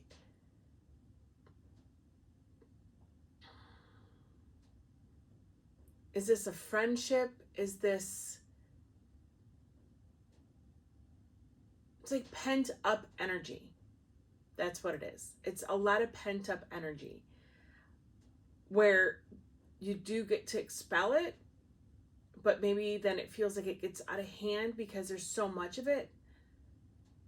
So, I mean, that could obviously be a synchronicity for someone, the dog, the walk, the field, but I also think it's symbolic of what's happening to you in November. Or maybe that's what's happening to you now. Or that's what's going to happen to you now, allowing you to run free or to shed every energetic tie that's like holding you back. You know, we do have the full moon. When this video goes up, it probably will be the full moon in Taurus. And the energy is with us like a week before and a week after. So, and it's a super moon. It's going to be really big. And like I said in the beginning, I think there's a lot of purging. And this felt like purging, but energetically. I mean, this dog, I could see the energy around this dog just coming off of it. So that's what I saw for you. So let's take a look at your cards and see what comes out. All right, Virgo. Medicine. Oh, interesting. She's like a huge snake goddess type of thing, and she's holding a bowl, and she's all green. You know, that's another thing. You're an earth sign, so and this dog was in a field, and maybe that's what you need, is to ground and to release your energy into the ground, into nature. You need to expel what's built up inside of you. And then she also then of course has a huge body of a snake and a few heads and snakes coming around her. She's absolutely beautiful. Her name is Farika.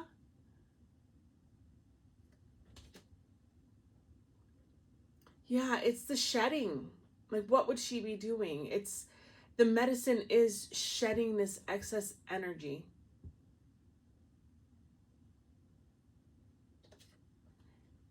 The veil of resilience. Ether. Yes. Yeah, I could see the ether. Omnipresent. Source, infinite, and timeless. Anima Mundi. It's the energetic life force energy is what I could see around this dog.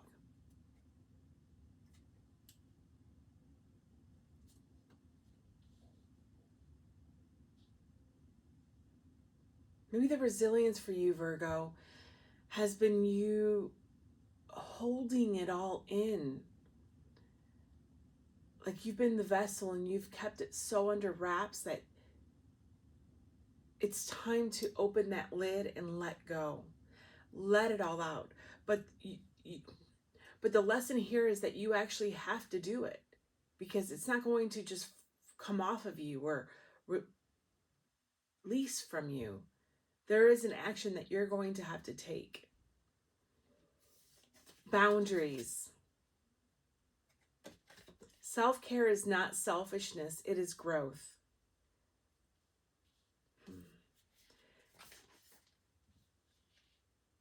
I am putting that with medicine.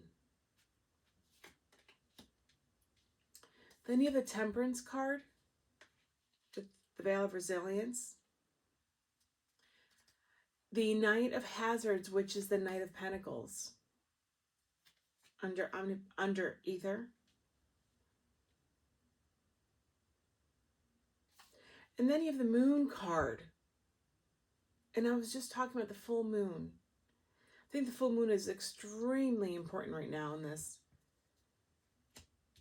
And of course, then we'll have the new moon.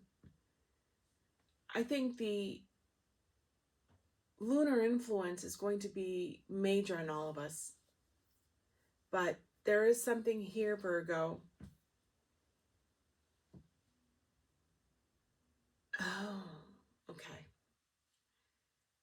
Maybe this Knight of Pentacles, which you are, has finally reached his destination.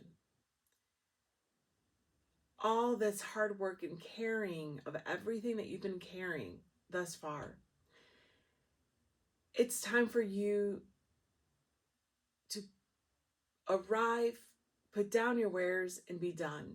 It's kind of like the Ten of Wands. You've done it. You've been so resilient and so steadfast and so meticulous in handling your stuff. It's time to frolic. It's time to say, you know, I'm going to go back. And that stuff, I don't think was all yours. And I think it's now time for you to frolic and place energetic boundaries around yourself. Once you dump this energetic overload that you've been carrying, it's time to erect boundaries and make sure that you do not overburden yourself again, period, with your own internalizations of things, and also not only the projections of others, but actually taking on other people's emotional baggage is what I'm hearing. I feel very strict about it, very forceful about it. It's like you're being told to stand your ground, not only to others, but to yourself too. It's both. Because I had the dog, and then I had that person walking with the dog. And I think that actually is two parts of you. You managing the dog and the dog breaking free. It's like your higher self trying to break free and shed what doesn't need to be carried any longer. And the person walking by the dog and with the dog at a steady pace, never running, never going after the dog. It's like that was the Knight of Pentacles that was the Knight of Pentacles version of you that needs to cease in some way. Maybe November is a time of restoration, reflection, and surrendering.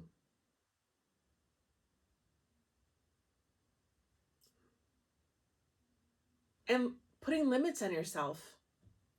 I think that's what you have to do. That is the part that I said that it has to come from you. The action is yours. And that's you standing your ground again, not only with others, but with yourself. It's like, no, Virgo, we can't do this anymore. We can't overburden ourselves. We can't take on everyone else's responsibilities and do things for other people, because in many ways we think they can't do it for themselves, or we're not willing to be on the sidelines and see them fail potentially.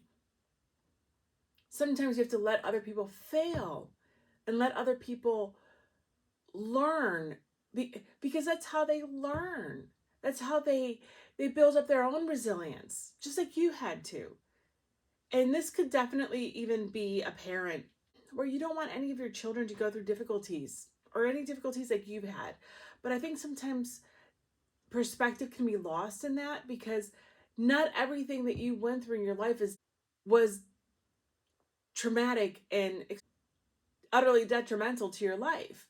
Adversity breeds success and resilience and responsibility and also achievements. You can't rob other people from their own achievements in their lives, because you're eroding at their self-confidence if you don't allow them to achieve and overcome things. I don't know where all that's coming from, but that's for someone. I am going to do a couple clarifiers on this and see what just comes out. Is there anything else, Spirit? or from your ancestors. Today's day is the Day of the Dead, Dia de los Muertos. So let's see if anything else comes up for you. King of Swords. And the Knight of Cups in reverse. Okay. I understand. This is asking you to balance the overgiving, the overdoing, and also the enabling. I'm getting. Again, I have to say, it's with others, but it's also standing firm with yourself when it comes to these things. It's holding accountability for yourself. In the end, it really is about you holding accountability for yourself. The King of Swords is so diplomatic and fair and just. And he doesn't lose sight of the mastery of the other suits either. So you can't be eternally... I mean, this Knight of Cups is holding out her hands and butterflies are just coming out of her hands. You can't just sit and just give away your power, give away your autonomy, give away your sense of stability and security, because I really don't know why.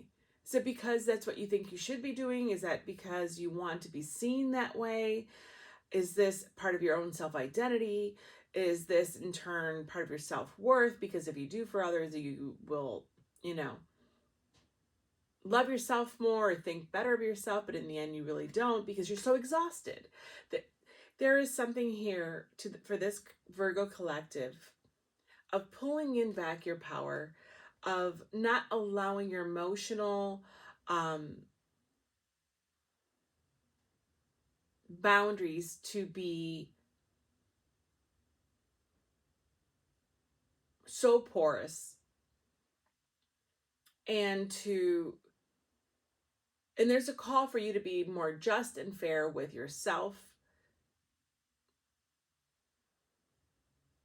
Yeah, I would say really it comes again. I wanted to add other things, but I just keep getting no, it's about accountability, your own accountability. Don't make it about anyone else. And so I'm not going to,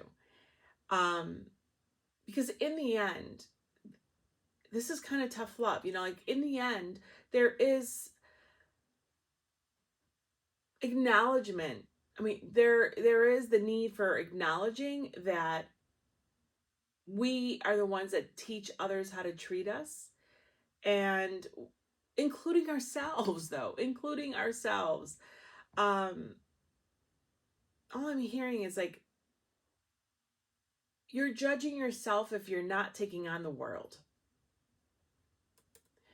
So what about Virgo then? Who you are in relation to others cannot be your full identity.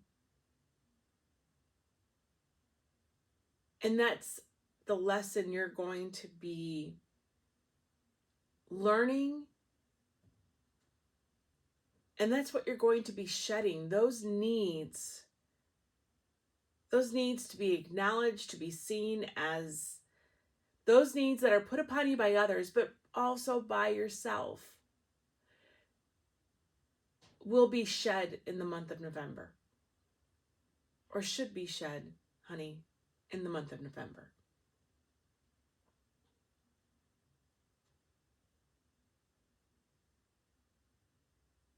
There is a key that is being carried by this crow over this woman's head in the moon card. So pay attention to your dreams, because you may be getting not only super guidance by your guides, your team, your ancestors, but also by your higher self. Absolutely. And you have to trust, right? That path, that moonlit path, because that key is there. And the key really is that sun that's going to rise the next morning. So have faith that that will happen.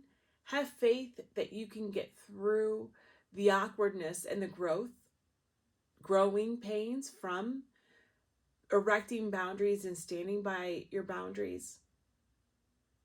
And I reiterate, these boundaries are not just being placed for others, not to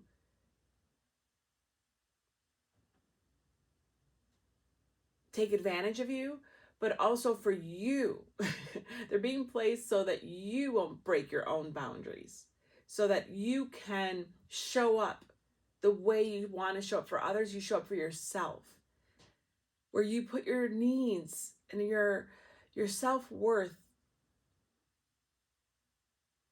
or to attaining a better idea and image of your self-worth first. And that takes time, and I can't say that's going to happen overnight, because it won't. But I think that November is going to be a beautiful impetus of this entire growth of Virgo when it comes to this. This is going to resonate with people in so many different ways. I definitely can see this being a parent. I can definitely see this just with a person who's overwhelmed by life, by the demands put on them, by society, by what's going on in the world en masse. You know, you have an idea of perfection in this world, and it's very hard to live a world that does not resemble that. And I think that's very hard for you, Virgo. So when we feel out of control, what we do is we grasp and hold on to areas that are easier to control. But unfortunately, that doesn't make it right. It gives us a false sense of control. And what we're really doing is we're squeezing out the life force energy in that area in our lives. That dog was so pent up, and he was so joyful, frolicking and running. And I think that you haven't given yourself permission to frolic and run and to release all the things that are holding you down. And I think you're going to get that opportunity in November. So that's what I see for you, Virgo. I send you such a big hug. And I just hope that you can let the water run through your fingers. Just let it go. All my love. Till next time. Bye. All right, Libra, you're up. All right, let's see. For Libra, please.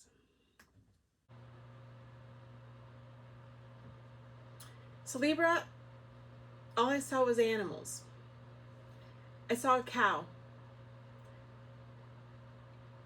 You're going to be shining, and you're going to be very abundant. Very fertile in November. So I saw a cow, a gorgeous cow. And then as it was coming to me, it kind of looked like a bull with the horns, but then it became a cow again, and it was moving. And then I saw a pig. And these are not cartoon animals. These are energetic bodies of these animals. Beautiful white gold light animals. And they're like farm animals. And then the pig, they're coming towards me, but then they keep walking by me. And then I get like what seemed like a small wild cat.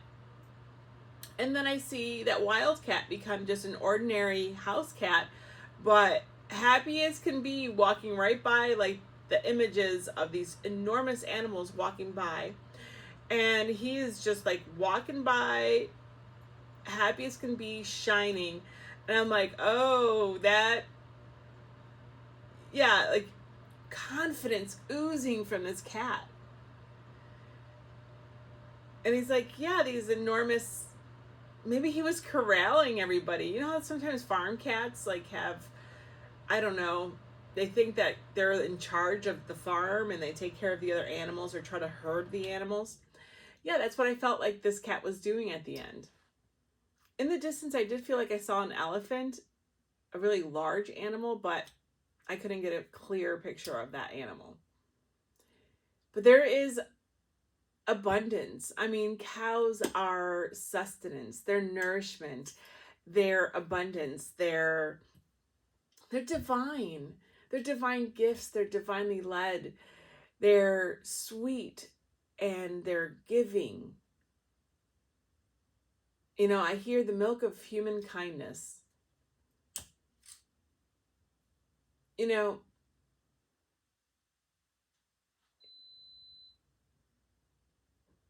you'd be a very lucky farmer if you had all these animals, right? And pigs are also fortune, abundance, and luck.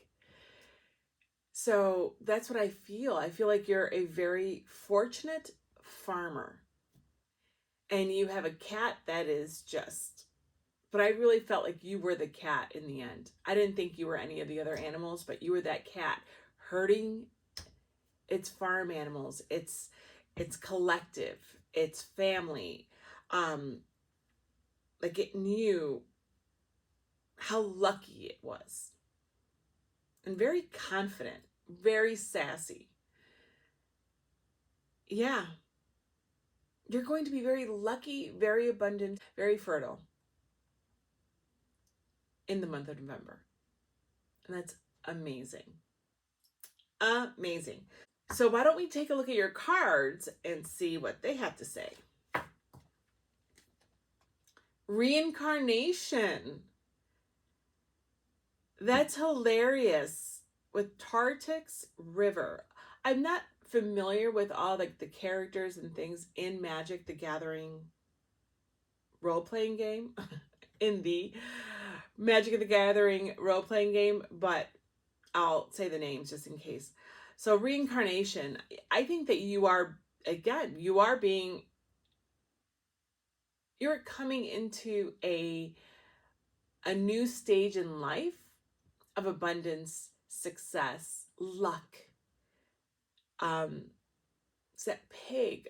Right now I'm thinking of like the Chinese pig that you see with the moving hand that you see so many times in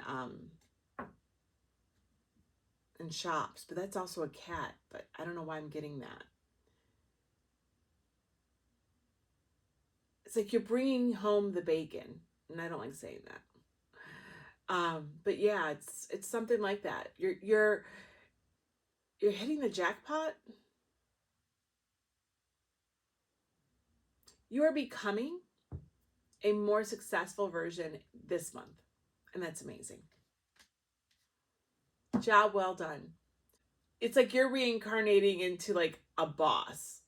That's what it is. You're reincarnating into a boss, and it's awesome. The Witcher. Oh, I said the Witcher. How funny is that? The Watcher in the Shadows. And this is a crow with antlers.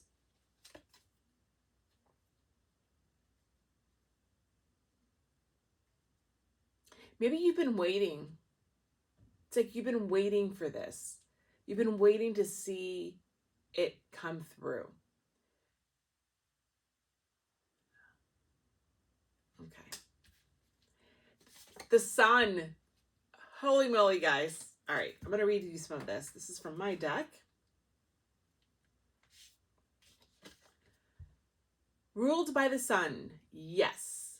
Bringer of life, divine masculine, success, happiness, health, and vitality.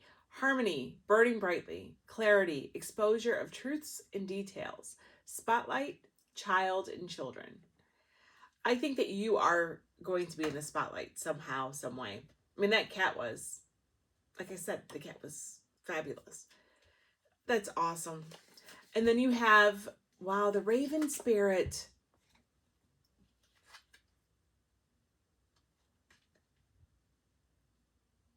again, you may have known or been waiting for this to happen. Like you have been waiting and watching it unfold. Maybe these past couple months, and it's coming to fruition. It's like you've been aware of your transformation. I mean, of course, you've gone through that death and rebirth, especially now during Scorpio season. And you are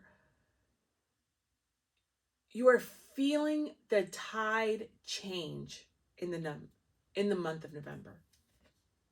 And I have that with reincarnation. It says, call upon or embody raven spirit, messenger, seer, keen intellect, problem solver, transmogrify. You are transmogrifying. You're reincarnating into Libra, 7.0. Wow. You have the star in reverse. And then you have the Two of Swords in reverse. I love it. And I'm going to tell you why. So with the Watcher in the shadows, you had the star in reverse, meaning this is what you've been waiting for. That star to come in, but it wasn't here just yet. I think you've been patiently waiting for your harvest to come in, for those seeds to grow, to be ready to be harvested. That's exactly what I'm getting. And then the sun with the Two of Swords in reverse, meaning the sun has finally illuminated or has already illuminated in the end of October, or will early November, of where to invest your eggs. That is really weird that I just said that. What basket to put your eggs in. Okay. That may be for someone. The sun is going to help you make that decision of what and where you're going next. If this is a choice between job opportunities, if this is a choice between people, if this is a choice between moving or not moving, if this is a choice between going to school or not going to school, choosing between a program, choosing a school to go to if you're graduating from high school and going to college for the first time, this is you finally able to move forward and make a choice that will bring you so much luck, fortune, and abundance. Awesome month. I'm very excited for you. Your hard work is paid off. Your patience, your balancing of patience and the dualism of the highs and lows has been exemplary. And it's going to pay off in November. Let's see if I can get something about what this decision has to do with. Maybe I can get something.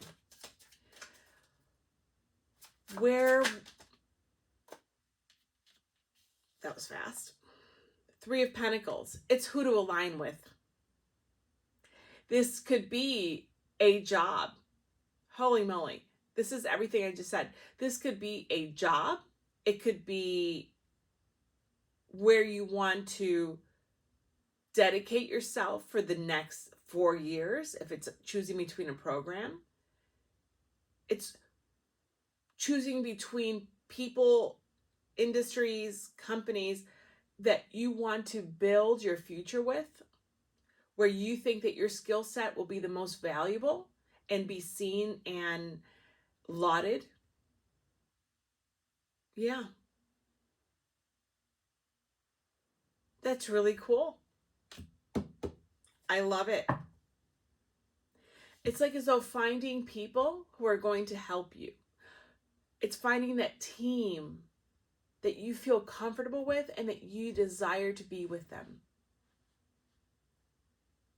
It could be joining a team. Now I'm getting maybe sports. It's like joining a team and not being alone anymore. Because here she is on the ground, sad, desolate, strewn aside possibly.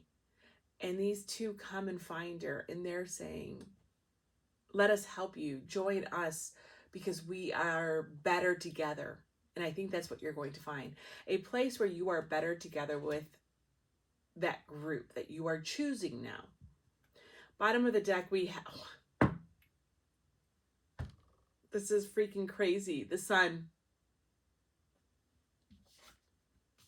The sun twice. Libra. November is going to be off the hook. It's going to be awesome. It's going to be wild.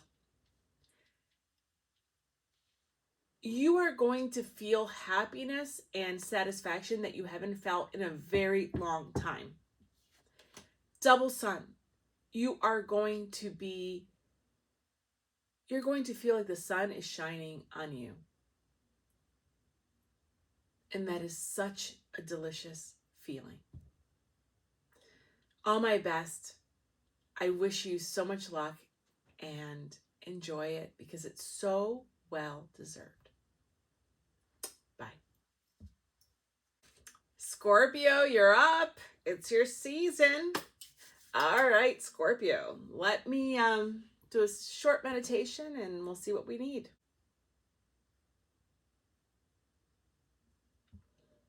Okay, Scorpio. I'm going to give it to you as I got it. I can't do anything else. Yeah. So it all started with some stars on the side, like actual like stars, right? And then I knew that a large tree was there, and I'm like, oh, are they going to be under like a tree, like a picnic or something? But no. I then see what looked like a wagon or some kind of old-timey cart being pulled. And I looked up, right, to take that fully in because obviously I was being brought to that view in front of me past the tree. And then I realized there's a path there, like a road. And I'm like, oh, so is this your journey? You're on a journey, you're going somewhere. But then I saw more people. Then I saw death on a horse behind this covered wagon and like a cart in front of it. And I heard death march. I mean, we are in Scorpio season. I think you are experiencing probably huge death and rebirth cycles. And then I realized it's a caravan. And there were people in other similar modes of transportation behind death. And they were going. And I saw that they were going up and down and they were going. I did try to follow and ask or see if I can see more or see inside. I couldn't, but I did hear clearly Death March. And that necessarily, I mean, that literally could be you in your death and rebirth cycles that you're going through right now.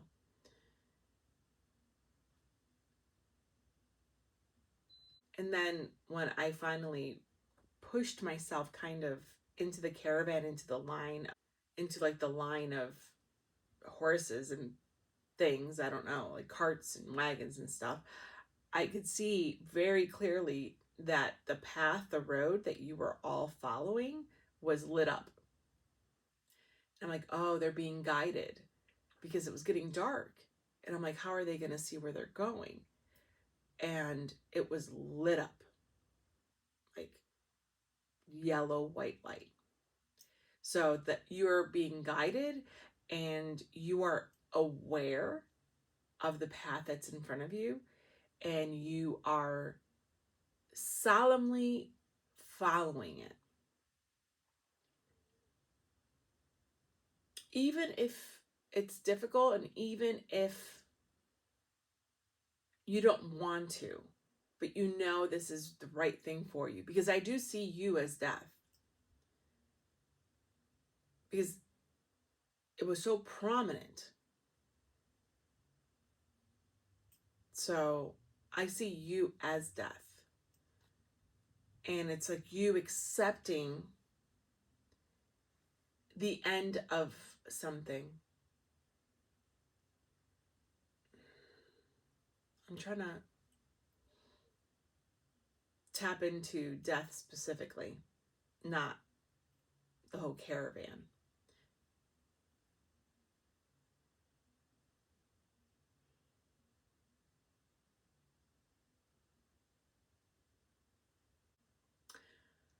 So I saw, it's very interesting. It's like seeing something from medieval times, like in an English village. I have you sitting like in a tavern drinking with another person at a table.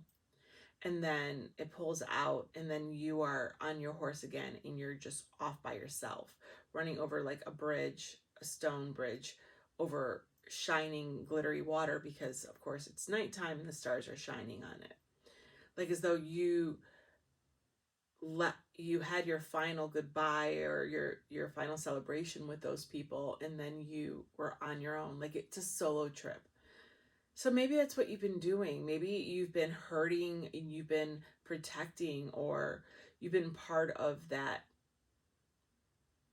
ending or changing of guard in your family, in your people, in your community, in something. And you've been holding watch over them, and you got to the end. You will get to the end of where you deposit them, let's say, and you are then released from that and you're off on your own, because you know that the next part of your journey is a solo journey, or it can only be done by you, for you, because those stars show destiny, they show path, they show where you're being called. But I do feel, and I have to go back to the original feeling of you having had accepted that an ending was coming and necessary, and you took on that responsibility. Maybe then you delivered on that responsibility, and now you're off on your own. You guys will know if this resonates with you. I think this is something that's been coming and has been affecting you for a while, but maybe in December is when, I just said December. Maybe in November, December, that is when you make the decision and allow the changes and endings end and the changes to change. Yeah. This is a really big death and rebirth cycle for you, hun.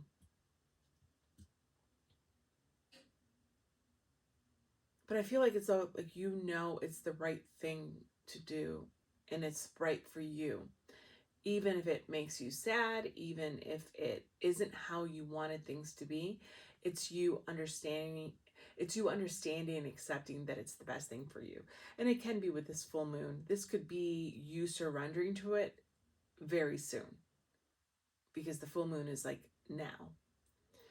Let's take a look at your cards and see what else is in store for you for November. Face your fear. The character, I'm not familiar with the characters of Magic the Gathering, but I will try my best. Polucrinus, and it's facing your fears, and it's a small soldier, a small knight, battling like 4 emerging dragons. Wow, this is when you left everybody else, or that maybe this is you. This is you going on and facing these fears, facing what you didn't want to face. There is an aspect, a feeling that I'm getting, like in my stomach. You're doing something that you did not want to do, but you're not fighting it either. It's like you've pledged yourself, you've accepted it and have now committed yourself to following through on something.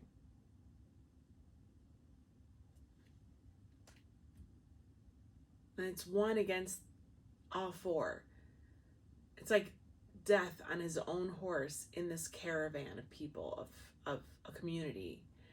And you were there to protect them and to deliver them safely somewhere. But that's it. And then you're on your own. And you know that the next part of the journey can only be done by you, and it has to be a solo act.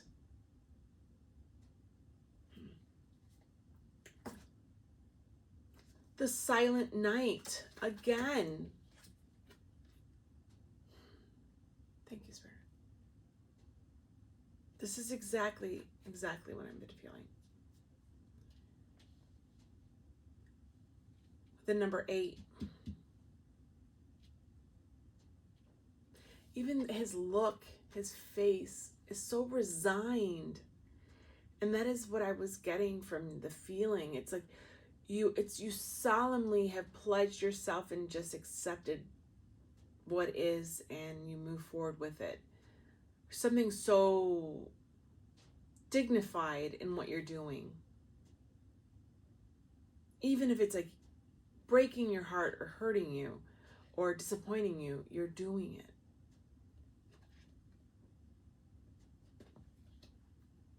Seagull spirit. Call upon or embody seagull spirit. Mental acuity, sharpened instincts, seizing of opportunities, and perseverance. I think you definitely have sharpened instincts. There's no question. I don't think everybody saw that path that was illuminated in that night sky, like at night. But you did. And I think this is also you persevering at all costs. Seagulls will go again and again and again and keep looking until they find food. And that's what you're doing. But I don't think you're doing it just for yourself. I think you're doing it for the well-being and the welfare of other people.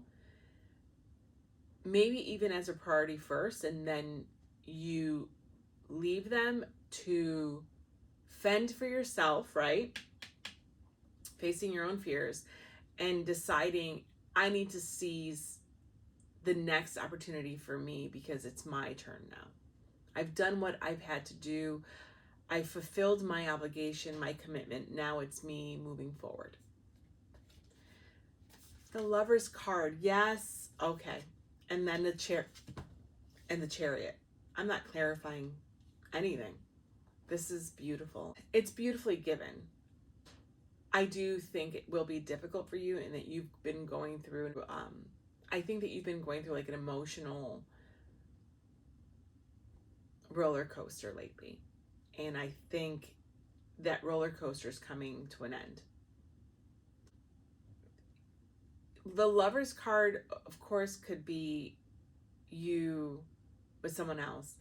But in this reading, it's all about the choices that you are making when it comes to your interpersonal life. So it's you choosing to help and be there and get someone across a finish line, or being there for others until they don't need you anymore, because then you are moving forward. And this actually helps balance it.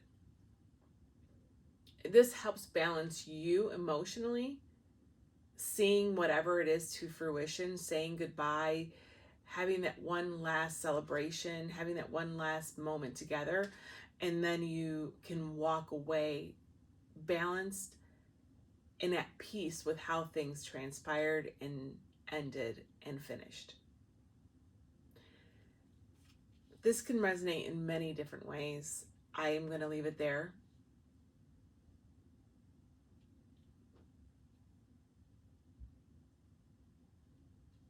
There is a dignity and an honor system that I feel here that is so beautiful.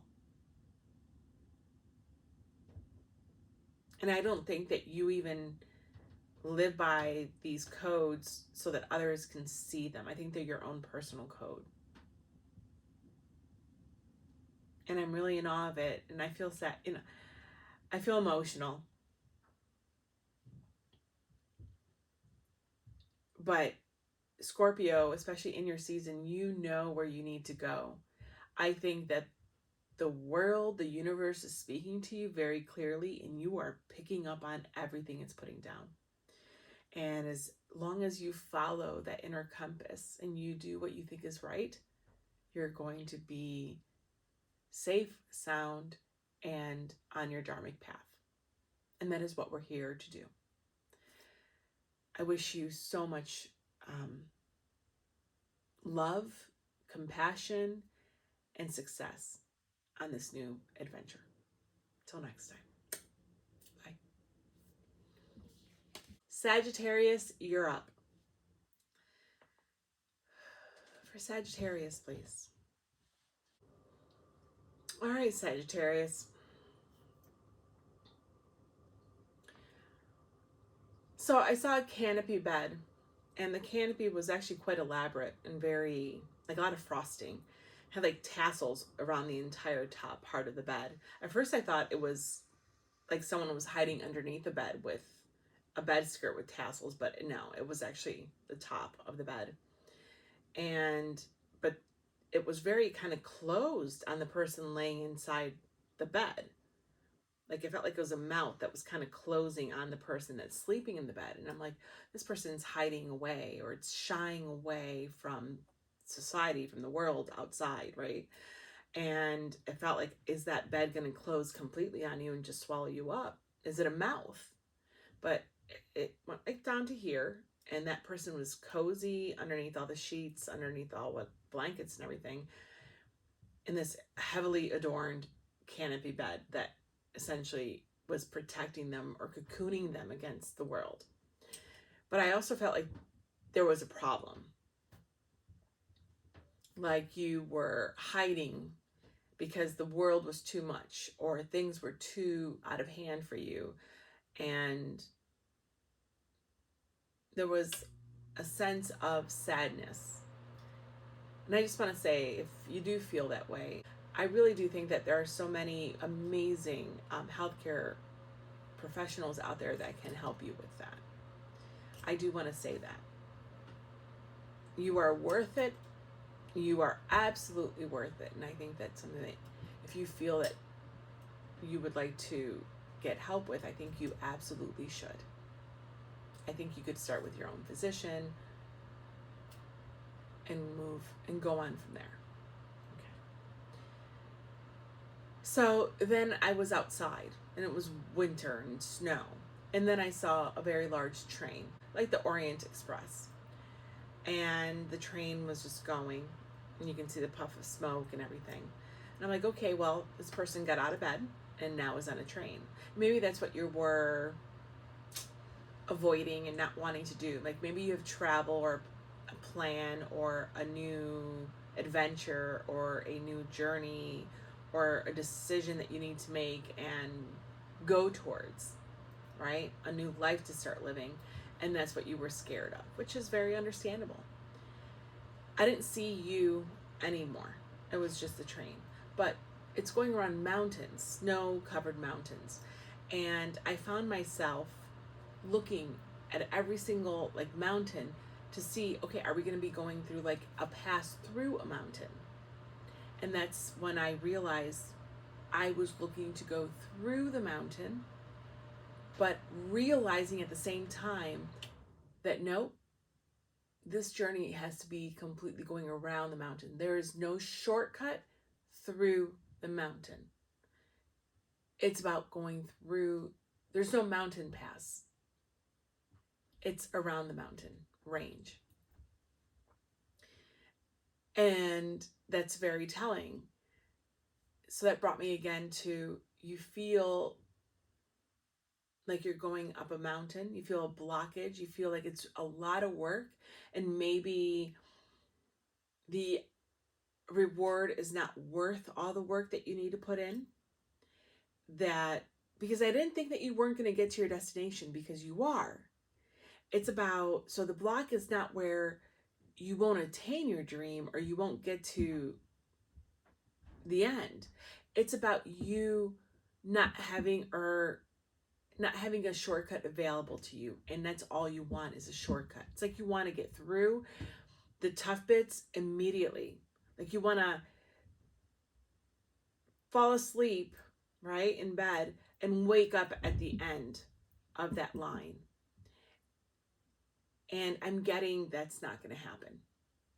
I mean, that was very clear to me. It was an instantaneous knowing of what I was seeing and feeling at the exact same time. So that's what I felt. So let's see your cards and see how they match up. Sacred Garden, Kara Mitra. And it's a cornucopia. It's a gorgeous woman with like a cornucopia made of hay and green hay falling from it. And I feel like this is what you wish you had, was a sacred garden. And maybe your environment, you're trying to make it your sacred garden. You don't want to leave this garden, but you know that you have to. You know you can't stay here forever.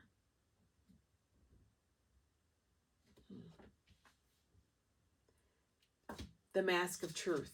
Exactly. Exactly what I just said. The Hanged One. The Hanged Man. I'm going to read a little bit from it. Ruled by Neptune, I dream. Ruler of enlightenment. Sacrifice to gain. And that's very important here. Seeing alternatives. Change in perspective. Emerging from a state of apathy or boredom. Inactivity or stasis. Pause and reassess. Ego death. Patience and surrender. And then I have some reversals on the bottom, but this is not reversed.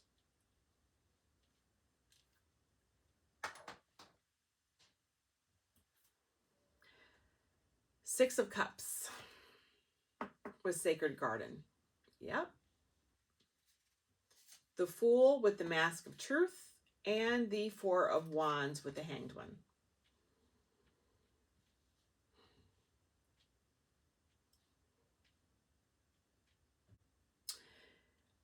I think this is more of the same. I think that you are being asked to see things honestly in the month of November. And you may be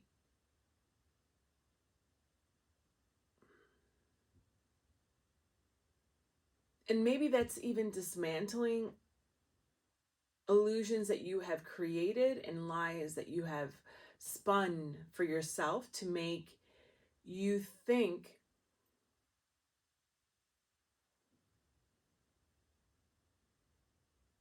that everything's okay. I don't know.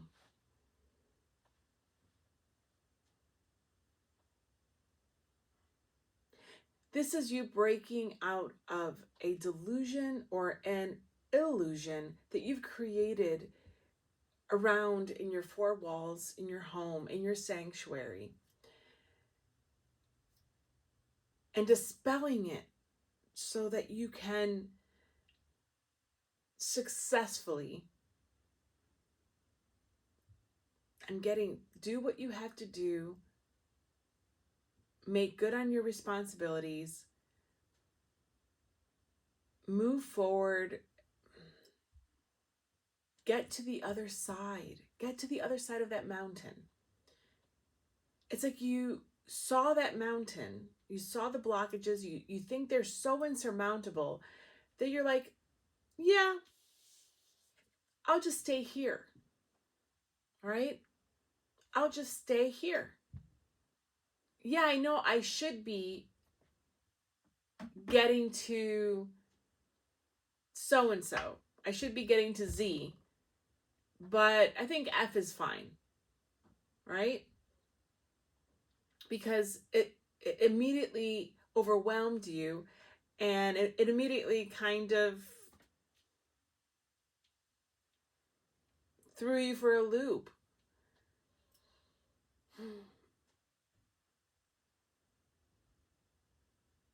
Sagittarius, this is you realizing that you shortchanged yourself.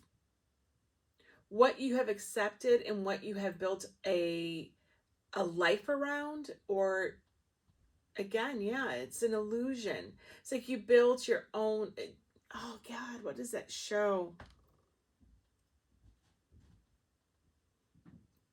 There's a show, WandaVision, where she built a fake world so that she can live her fake life, right? Live out her dreams with the love of her life. Because she couldn't come to terms and bear the fact that she was alone. And I feel like that's what you've done. I didn't even see that whole show, but that's what I'm getting very strongly. It's like you've created a sense of happiness that is very fragile, and you yourself know deep down it's not working. And this is asking you to unmask that and start again. Dismantle the areas that don't work and start building again.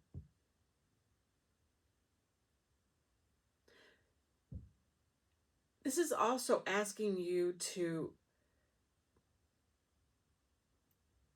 dismantle old dreams and old fantasies that you had for your life with the Six of Cups here. It doesn't exist. This fantasy that you are trying to stay in doesn't really exist, is what I'm getting. And it's time for you to actually build a new reality, right? Based on your own truth and on the truth. So that you can be more successful and feel like you're actually achieving what you should achieve. Get what you should get, right? Receive those rewards. Because I think that you are realizing that, or feeling like you're not getting your just desserts. Like you're not getting everything that you're putting in. And it's because you're not fully invested in your life. You're not fully giving and experiencing and accomplishing and transmuting everything that you should in order to get that harvest. So you have to put on that winter coat. You have to deal with the fact that you're going to be on that train longer than you wanted to. You're going to have to just accept and welcome the challenges that come your way in order for you to achieve your dream, achieve what and where you're supposed to be. This could definitely be spiritual for a lot of you. This can definitely be familial and four walls, like Pentacle world, the world that you have built around you. This could be where you live your life. If it's all work and no play. This could be a relationship that you're in that no longer satisfies you, but it's easier for you to stay in it and then start again. This is about whatever it is that you think is your security blanket. That's what this is about. It's like that security blanket doesn't really exist. It does only in your mind. And I think this is something that you know deep down. So this will resonate with you. It's tough love, but it's tough love to a person who knows this and is using me as a sounding board, or it's using me or Spirit's using me as a mirror for you. That's what I'm getting. I am a mirror for your deepest truth about a situation. Yeah. Let's see. Let's get a couple cards for advice, please, Spirit, for Sagittarius. Ten of Swords, Ace of Swords.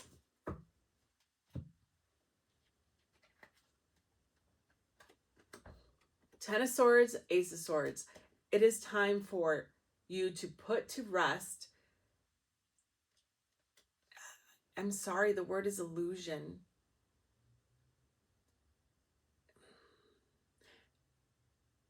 This matrix that you created and are living, it needs to come to an end. And it's very painful. Ten of Swords is extremely painful. So that you can live the truth. Put on the mask of truth. That is what you're being asked to do. That's your advice. The only one that can allow this and burst this bubble, right? Pop this balloon, dispel this illusion is you, because it's of your own making. So I feel like the Hangman could be in reverse with you getting stuck, like stuck, and you don't know how to cut yourself down now. You've been up there so long, being so creative and figuring out and seeing things in a different way, and being so creative how to make the life that you're settling for work, that you have forgotten what it's like to walk amongst your original dreams in your life. Like, yeah, this is very meta. It's very metaphysical. It's like I am reaching into your psyche. Again, not me, spirit, source. But it's something that you're doing yourself. It's something that you're doing yourself, and I'm just holding up a mirror to you. And no one's telling you this, or you haven't been wanting to hear it from anyone, but the only one that you will hear it from is going to be you eventually. There's no one else that can do this for you. Bottom, oh, Eight of Wands. The energy is ripe. November is coming at you. And this is your higher self knocking at your door. This is your angels. This is the universe knocking at your door saying, hey, Sagittarius, wake up from that slumber. It's time to go outside. It's time to confront what you have been avoiding for so long. Because by doing that, you're actually going to overcome it and succeed. It's going to be amazing. But that feeling of completion, amazement, celebration is like also in a holding pattern. It's also in stasis because you're not moving towards it. Then you have the, strength card. How nice is that? You have the strength. You have the ability, the perseverance, the resilience to do this. But it's just unlocking that internal permission to dismantle something that you have been building and pruning and trying to keep alive for a long time. It's allowing yourself to give up the ghost and start again. That's what I'm getting. Please take this only if this resonates. As I said, This reading is definitely a spiritual holding up of a mirror to you. If you do not see yourself in this reading, nor the feelings, nor an understanding that your soul is calling you and that you've been knowing for a while, like there is a gnosis that needs to be understood here. And if you don't have that, this reading is not for you. And for those that it is, divine timing is now. You are being pushed out of your comfort zone. You are being awakened. And yeah. What happens if you don't move in cadence after a very long time is that a tower is called in. And that's what I'm feeling very strongly. Underneath strength, we had the Two of Cups and the Six of Wands. And the Moon. It's time. This is divine. This is on your divine path. You are being divinely guided by your higher self. That Two of Cups is you talking to you. Again, me and you. I'm you in the mirror, right? I'm the mirror. This is you telling yourself it's time. You have the strength. You can do this. You want this success. You want the celebration. You want to feel complete, to feel like you're on the right path, that the world is rising up to meet you, not just a companion outside of a window. This is what you need to do. You need to go down that moon path. You need to trust that it's the right thing for you to do. I'm going to take a look at where the Tower is.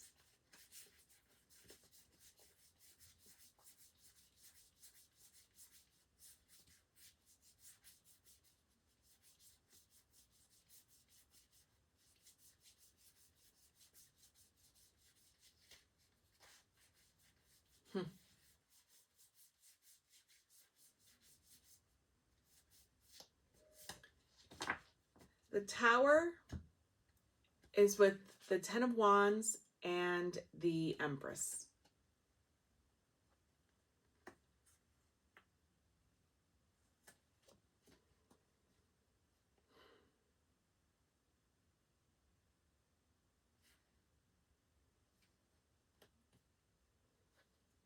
For you to receive it, to lay down those wands. You're almost there. But it's like you've been stuck at that Ten of Wands for a long time. You're so close to receiving, to creating, to living the life you want. It's like someone pushed the pause button on your life and it's like stuck with all the wands, and you're not, it's like without you knowing that you're almost there. Like the next step is you living the life that you've imagined. And I know it's not easy because those Ten of Wands are exhausting. And they may have been too much for you at that time, but I think they're not anymore. I think you're ready because your higher self wouldn't be pushing you towards this if you weren't ready or if you didn't have the strength to do it, and you do. All right, Sagittarius, I send you so much strength, love, compassion, willpower, and belief in yourself that you are so deserving of this. You're so beautiful, so loving.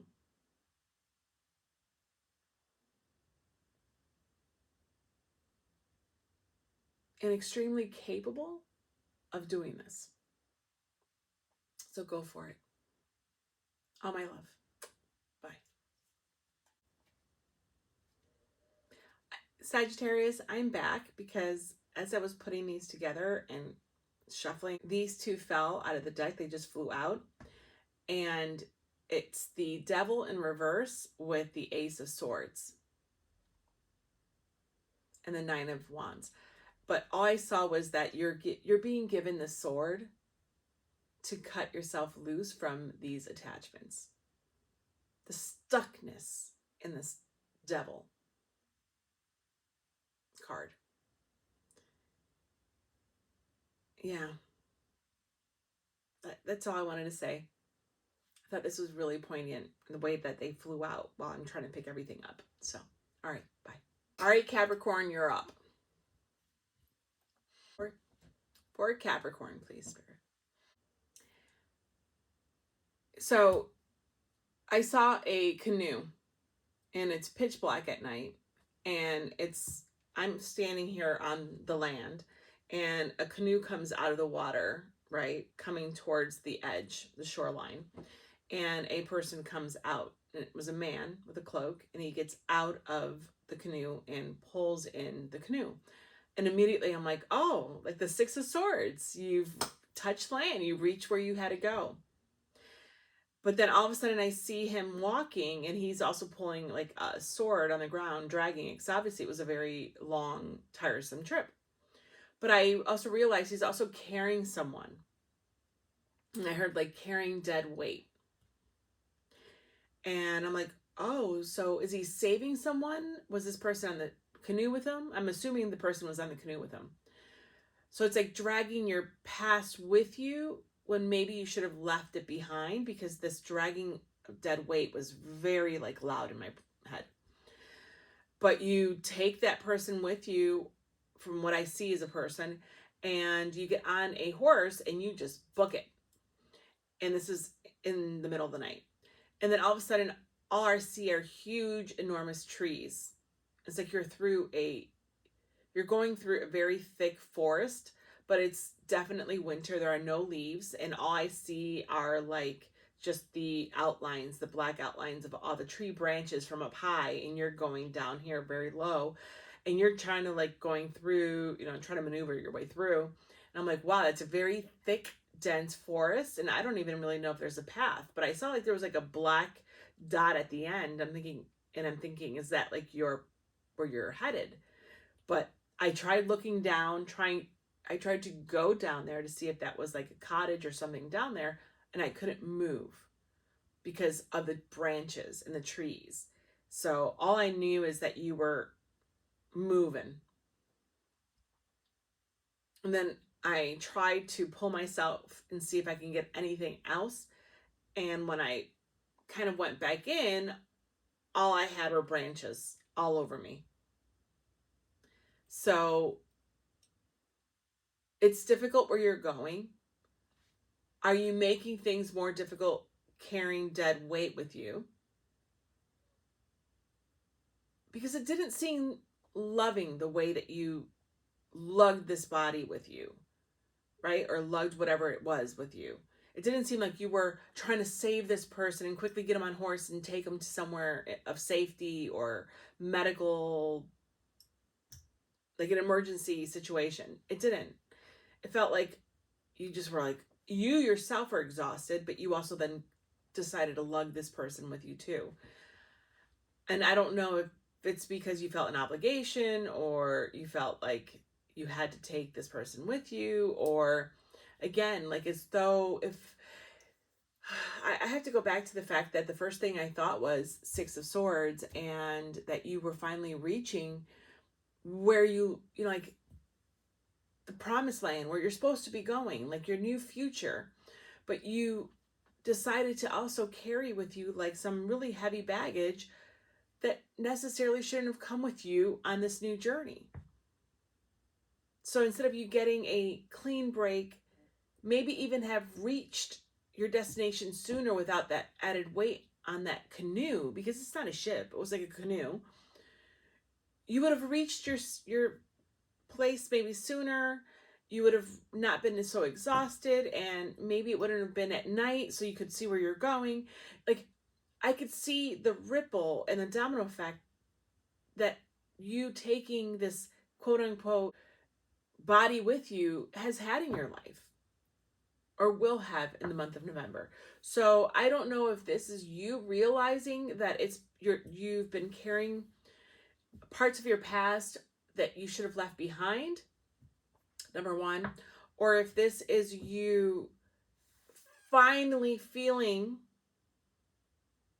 the exhaustion and realizing that you're not so freed from your past as you thought. November is either going to be you seeing this rear its ugly head and being like a wake-up call, or you doing something about it because you've realized it for a while and you starting to tackle the issue. So let's take a look at your cards and we'll see. The Gateway with Kundros. He is a triple-headed dog. Very ferocious dog.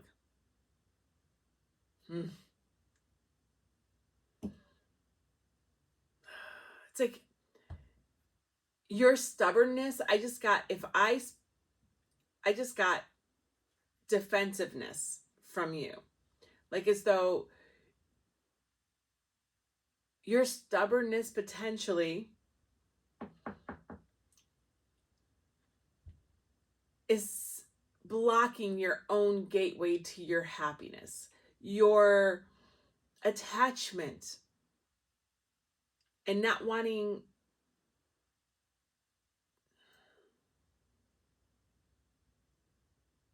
to hear this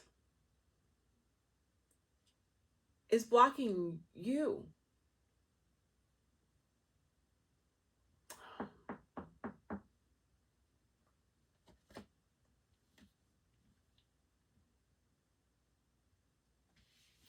Instead of being defensive against me, instead of being defensive against what I'm saying, you should realize that the gateway is right behind you, and all you have to do is turn around and go through the gateway.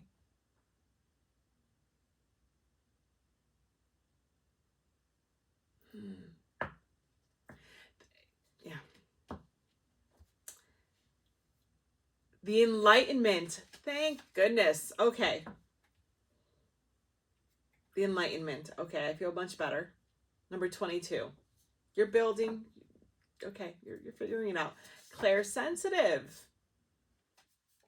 I love this card. Honor and hone your abilities. Activate your senses to take in what is all around you. Okay, good. This is you, even though you may be, again, in either side of this, where you're finally feeling the effects of the error that you did, maybe holding on to certain patterns, behaviors, people, relationships, obligations, commitments, things like that. You're finally seeing that is an error and maybe being able to move past it. But it's you taking an honest assessment of your life and of what you want in your life, and knowing and making tough decisions moving forward, knowing that you have to make tough decisions, right? And making them for your own happiness. This is not for someone else. This is about you putting yourself first and not carrying around other people's baggage.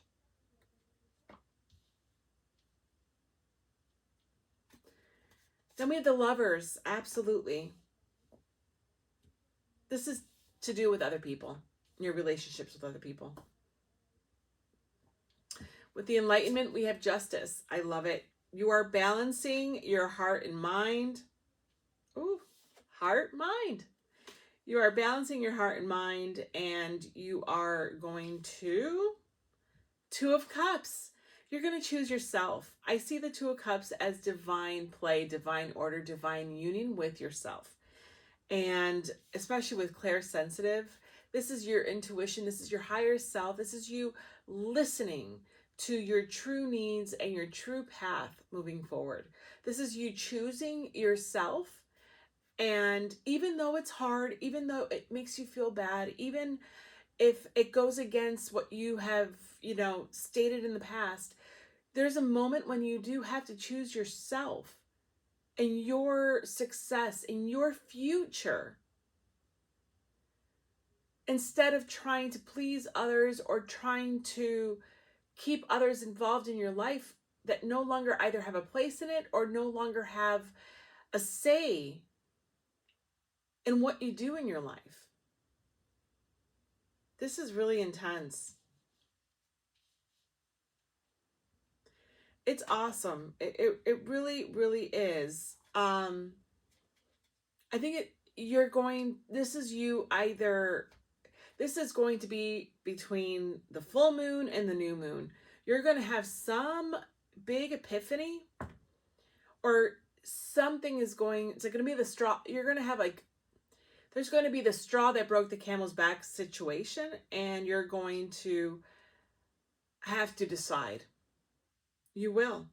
You're going to have to decide. Are you on Team Capricorn, or are you on someone else's team? Are you going to live your life for you and for your best interest, or are you going to live it for someone else?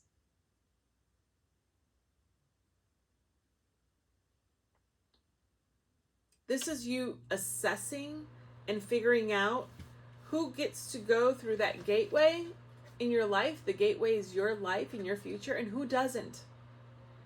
What relationships and what boundaries need to be placed around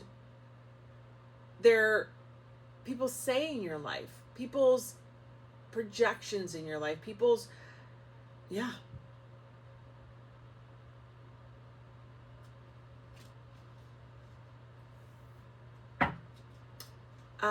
Let's get a card of advice. That was fast. The 5 of Cups in reverse. Honey, it's you. Capricorn, you're being called to reassess and to rework your own card, the attachments. This is shadow work. This is you confronting that grief. And this may actually trigger grief and disappointments that you've been carrying with you for a long time. Again. But the advice is to break this pattern.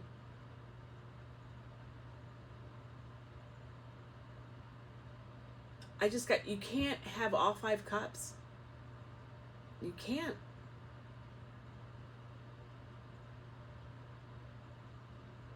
They're no longer available to you the way that you want or were.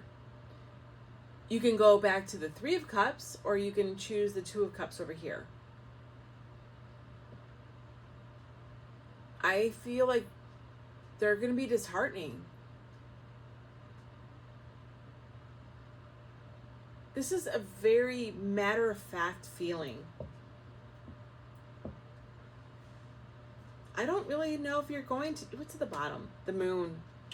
Just like I said, the moon. The moon is big for you guys this month. The entire lunar cycle is going to be big for you. I just want to say this. I don't know if the decision is very clear-cut for you. I don't know if all of you watching this are going to choose, first of all, are going to truly be honest with yourselves and choose. I think you're going to rationalize and possibly make excuses to choose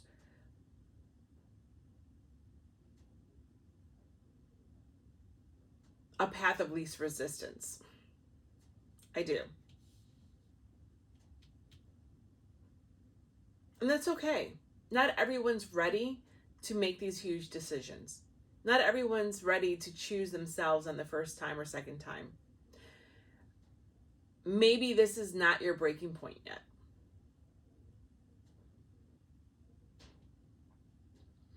You know, Capricorns are very dogged. It's very difficult for them to stand down when they should. I think it can take a lot for them to reevaluate, reassess, and admit when something is not going well, especially if it's their decision and it's born from them. So this is breaking here, and I want to see what it is. The Five of Wands. Yeah, this is, I don't think you like conflict. I think you're worried about conflict. The Three of Swords. I don't think you want to hurt anyone's feelings, and no one does. At least I would hope not.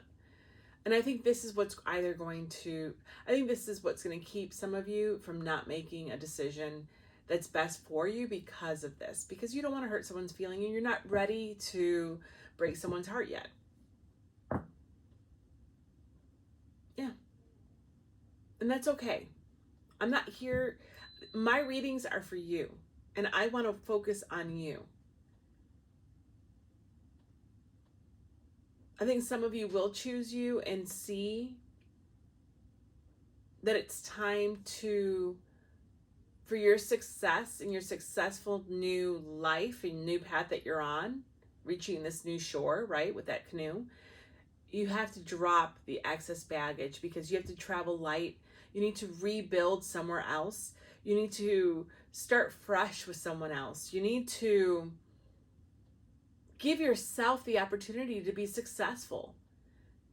You know, you're not going to be successful in this new life if all you're doing is comparing it to the past or forcing the past and your future to, or forcing the past and your present to cohabit.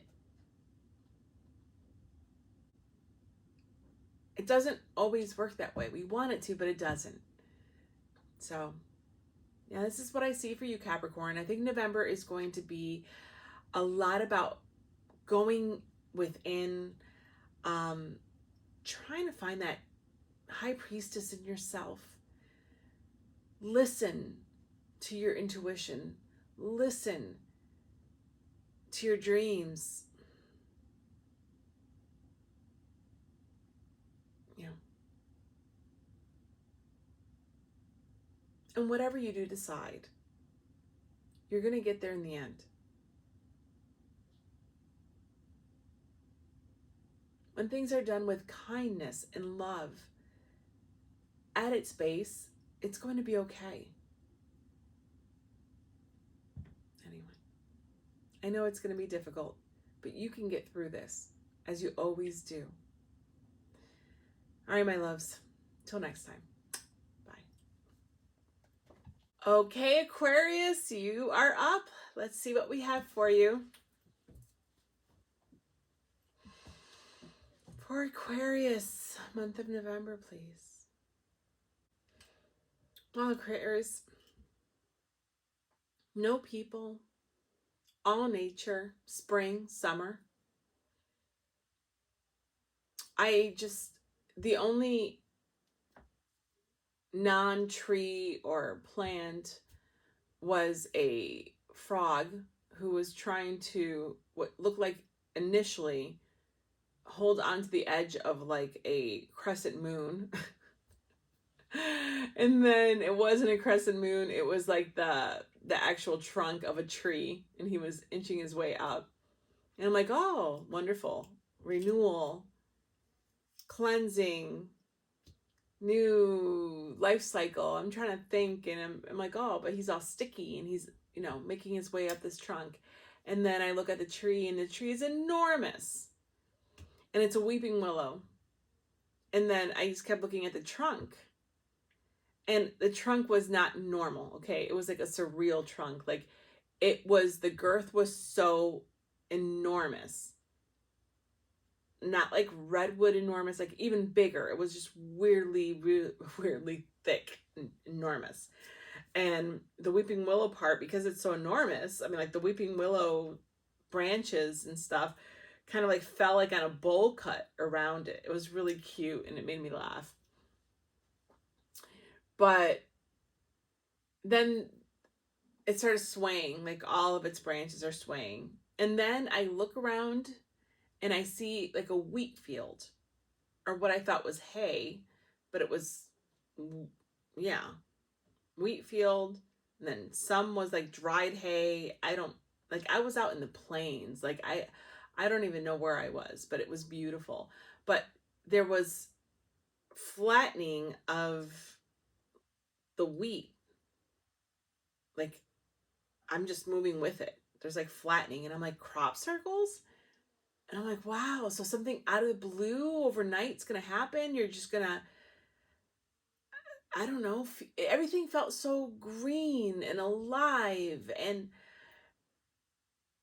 naturey. I don't really know, and I couldn't hear anything. It was just movement. And I couldn't pull myself up to see if it was creating a crop circle or if I could see something.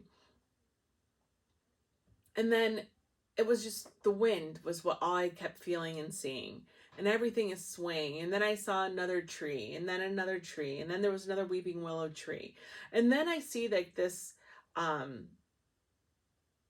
thought it was a portal in my mind immediately, but it was like as though some wind was carrying leaves and seeds and particles, and they were kind of like being created into kind of like, like a flower crown, or like a little, like you would take daisies and things and like create like a little crown to put on a little girl's head or something.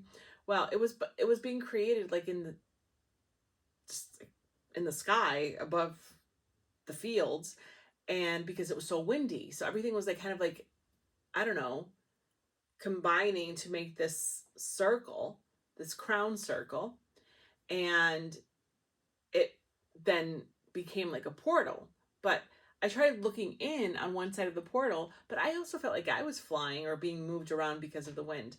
But I was able to sort of like bring myself around to see if I could see the other side of the portal. And when I looked in the other side of the portal, it was like tree branches being sucked through, like enormous tree branches, because there was a lot of wind. So I looked up and I'm like, is this a storm that's coming? But it didn't feel like it was a storm. It was just, you could see the clouds moving fast and wind, and you could see particles in the wind, because if it's hay, if it's wheat, because I would see wheat stalks, here and there, and like little pieces of stuff. And I'm like, oh, you're like disseminating seeds everywhere. It felt like as though your life is going to be turned upside down, and you're propagating. I mean, you're air, right? You're air. So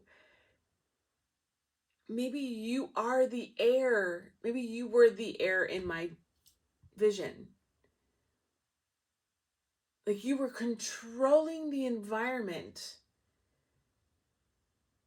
and taking things and depositing them where you wanted, and just filling up the sky with seeds. And because for me, wheat is fertility, it's abundance, it's richness, it's riches, it's everything. It's food, it's sustenance. Like you are spreading the wealth, spreading everything about you to the world. You were sending parts of yourself everywhere. Like you were sowing fields miles away because of these winds. And maybe that's what you're doing. Maybe you're depositing and you're growing so much wisdom because of how large that trunk was of that weeping willow. That means that it's been there for ages and ages and ages. And imagine the wisdom and what it's seen. And I mean, all I kept thinking is like, can you imagine the rings inside of that tree trunk? I mean, it would never end. That's how thick it was. It's like something that you have amassed, knowledge that you've amassed will provide so much sustenance and an opportunity for you to shine in all of your glory and just be like, let your riches fly everywhere. Yeah, it was beautiful, confusing, but beautiful. Yeah. So let's take a look at your cards and see what's next. Desire, the dragon Thraxus.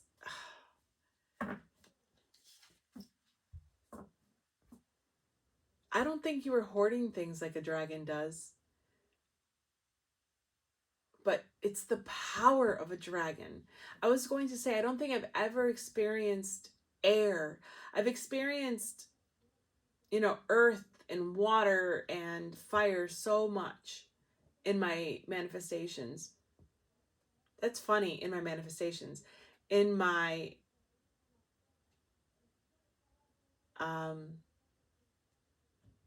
in my visualizations, but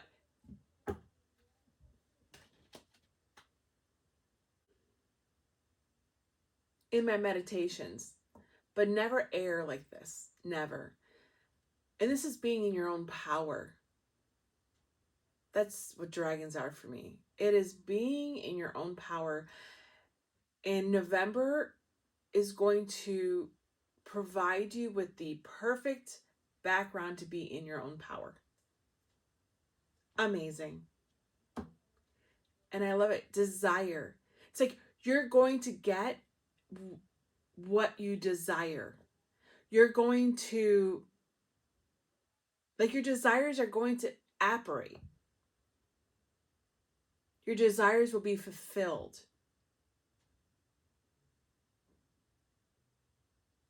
Because if we go there, I mean, you are disseminating your seed everywhere. I mean, this could be you finding the love of your life and just having an amazing experience with them and bringing life into this world or creating life. This could be you reaching a level of excellence at work or achieving something big where you are just bursting. I was going to say bursting with pride, with happiness, where you feel you're so in your power that you can rule the world. I don't know. There's something. I mean, so much so that your joy and your catapulting of your joy, the strength and fierceness of your joy was creating portals. I mean, how powerful is that? You were changing who you were going to be with that joy. The shrouded keeper. Look at this. It's like as though he's holding. It's like he's holding a baby in that shroud. The way he's holding something. You are creating the life. You're creating life in one way or another. You are creating. You are creation in and of itself in the month of November. Absolutely. I don't know. Something that you've been keeping under wraps, something that you've been desiring for a very long time will come to fruition in November. Naughties.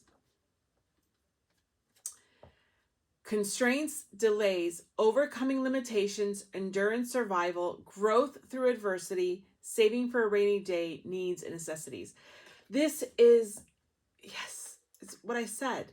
What you have been honing, what you have been birthing, what you have been creating and desiring, but haven't been able to do just yet, are coming through in November.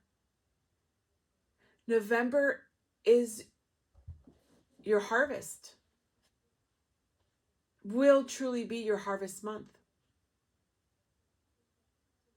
This is fantastic. This is so fabulous. It's all those limitations that you had to abide by, accept, work through, not around, have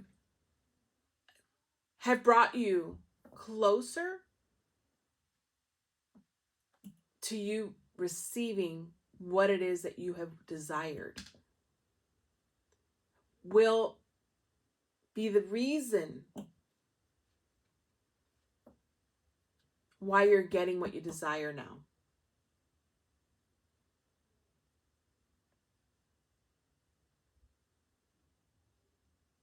Yeah.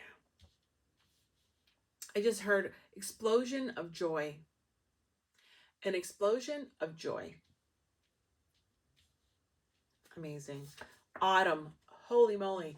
If you live in the northern hemisphere, it is autumn right now.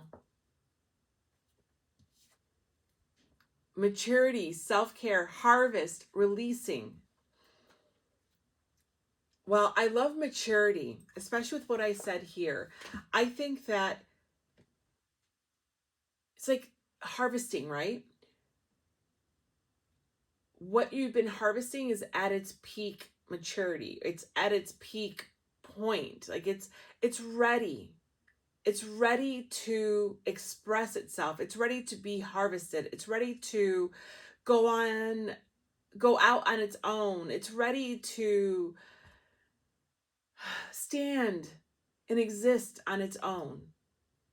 So what you've been shrouding, that little baby, that idea, that savings, that hard work, those sacrifices that you have been tending and caring for all this time, they're ready now to be birthed. I was going to say before, I felt like you were the empress.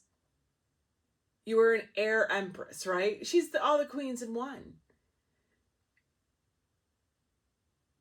She was manipulating air like you are. I'm telling you, you are birthing and seeing the creation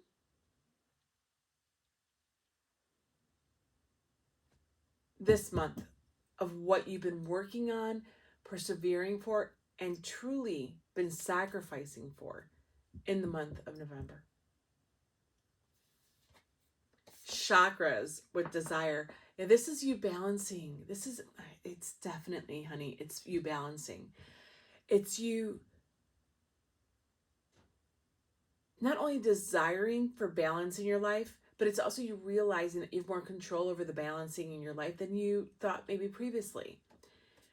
Our internal blueprint to reunite with our true selves again. Internal homing beacon. And I think this is the desire that you have. It's like getting home and just running around so joyfully, so gleefully. Feeling like you got a home run. There we go. You're going to bring them all in. I don't know. I don't know anything about baseball, but it's something like that. It's like your play and the maneuvering, the moves that you have had to do and take and accept, and like they haven't all been great. Like you've been suffering, you've been smart, you've been strategizing. Everything that you've had to do up till now, you are going to finally be able to breathe freely and just exhale. So hugely though, that you're blowing everything around. I mean, you are going to be able to just breathe out and let yourself release into true joy, which you haven't experienced in a long time, I think.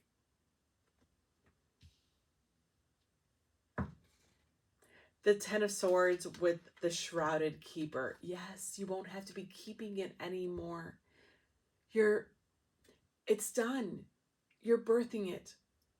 I love this. And then the Four of Cups. Oh my gosh.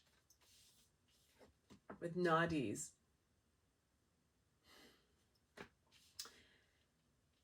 You are done with the apathy.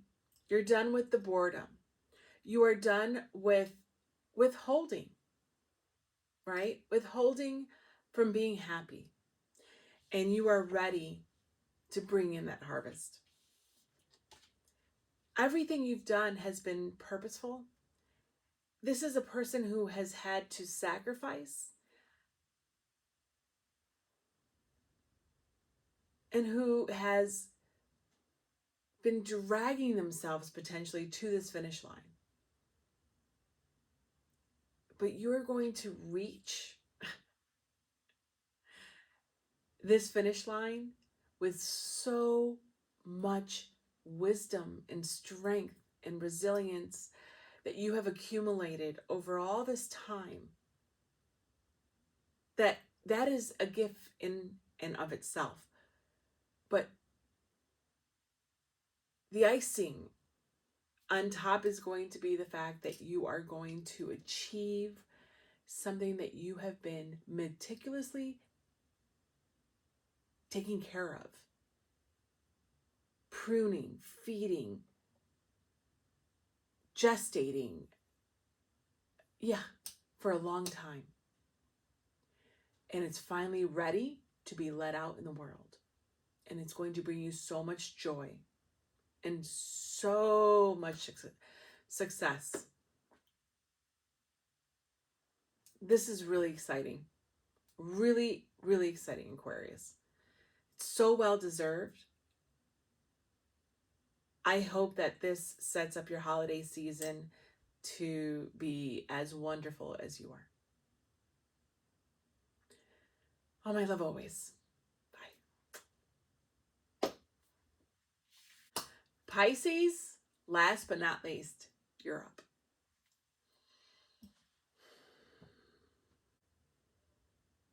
So Pisces,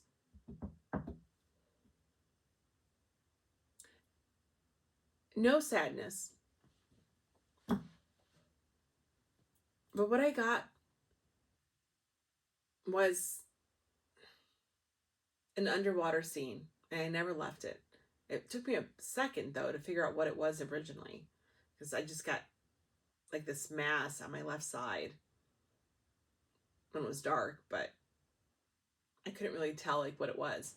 But the water was like green and dark. And finally, I see things emerging like this, falling down. So that's why I didn't see them, because I'm on the ground, the floor of the ocean, of the water. And finally, whatever was on top was making its way down into my vision, and I could see its tendrils, and I'm like, oh, okay, there are the jellyfish. So I'm like, oh, you're going with the flow. But now I'm thinking you're not going with the flow, because the jellyfish all came down to the ground. They weren't just being taken away with the current or moving. They were just there. But then I started moving, and I didn't see any other fish. I didn't see anything at all that was like sea life, ocean life. But I was on the ground floor, and all I kept hearing was laying low, laying low. But I was being taken. So I don't know if I became the jellyfish or I was following you as a jellyfish, just being taken or just moving around the ground floor. The ocean floor. And I heard go, and that's when I kept hearing laying low. But there was no negativity to it. It was that you were in your element, water. There was no harshness around it. There were no predators around you. There was nothing. It was just you in your own element, laying low. Kind of like you are taking a step back, maybe being in a bit of stasis. I would say hermit mode. And I think that's where you're going to find yourself, kind of laying low in the month of November, not overtaxing yourself, not pushing yourself out of your comfort zone. And also, though, there is an element of going with the flow. You're not going to fight where you're being taken, because I was being moved. You know, it looked like a reef line, and then looked like just reeds, and then I was like on this other wall, and then I was like, there were like little underwater trees, and I don't know. Like you were taken different places, and I was you. So I would just go, and it was fine. And there was no melancholy. It was about you literally going with the flow, laying low, though. I didn't feel like you had a lot of energy, and I think that you were just being, you were in a zone of allowance and not an active participant. Yeah. So maybe you're going to be in your divine feminine energy, more of the yin energy. Yeah. So let's see what your cards have to say. It's very interesting. All of these readings have been different. Some of them very intense. Some of them, they've been all over the place. But this is the first one where I really am not picking up on something specific happening. Just, it's like you are choosing and deciding that November is going to be very chill and not allow yourself to be taxed in any way. So let's take a look, hon. Web of drama. Arasta of the endless web. And she is literally knitting her web. She's obviously a spider woman too. But the thing about this web is that it will catch the drama. And she looks like she has massive egg sacs behind her. So it's like protecting herself and her family and her environment, her home. So she is building a web of drama. See, I don't see it where she's building a web, in my opinion, because there's another spider up here, to protect her and hers from drama. So it's like catching anything that will disturb her peace and her safety and structure. It's really interesting.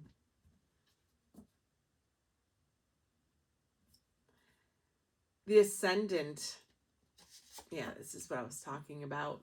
It's like you are rising above the fray emotionally and spiritually. Definitely hermiting would bring you here. You're trying to ascend. You're trying to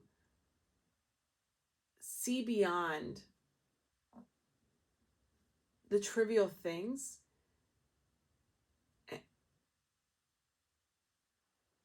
and just try to be present. Spring, thawing, renewal, appreciation, and blooming. Yeah, I this could be also that some of you live in the northern hemisphere and you are cozying in because of the cold. And if you're in the southern hemisphere, it's spring. So I can understand this going both ways for you.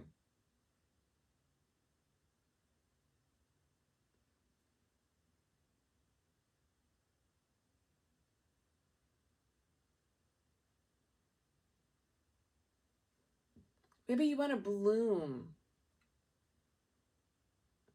Maybe you want a safe area or a moment to thaw out, right? After your winter, if you're in the southern hemisphere.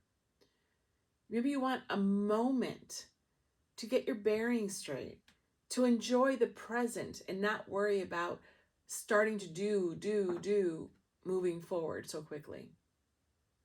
Let yourself start growing roots again, right? So you can get that bloom again, so that you can hit the ground running. And for those that are reacting to the descent, the coldness, the darkness that we are living in the Northern Hemisphere in some parts of the country, I'm in the US, maybe this is you saying, not until spring. Like, I'm going into dormancy mode, and then I will bloom. But right now, I'm becoming more insular. Gibo, it's a gift. Absolutely. This is amazing. Gift of balanced exchange, importance of connection, partnerships, mutual support, and need for equilibrium. Right? Without one side, it will fall. And I love that. The need for equilibrium. I think that's what you are needing, and that's what you're doing. This is a Pisces collective that is taking the reins. This is the active part that you're doing. The divine masculine part is you actually making the decision of deciding to be in your divine mat. It's deciding to be in your divine feminine role. It's like, I'm making the decision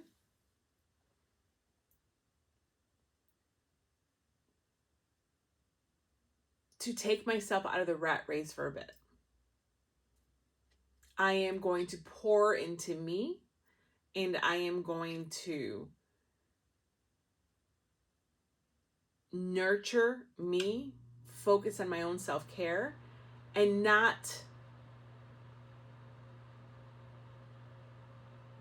allow myself to get busy with unnecessary things. And that is a gift, especially in this world. If you can do this and allow yourself to do this, that is a gift of self-love, of self-care, and really born out of self-worth.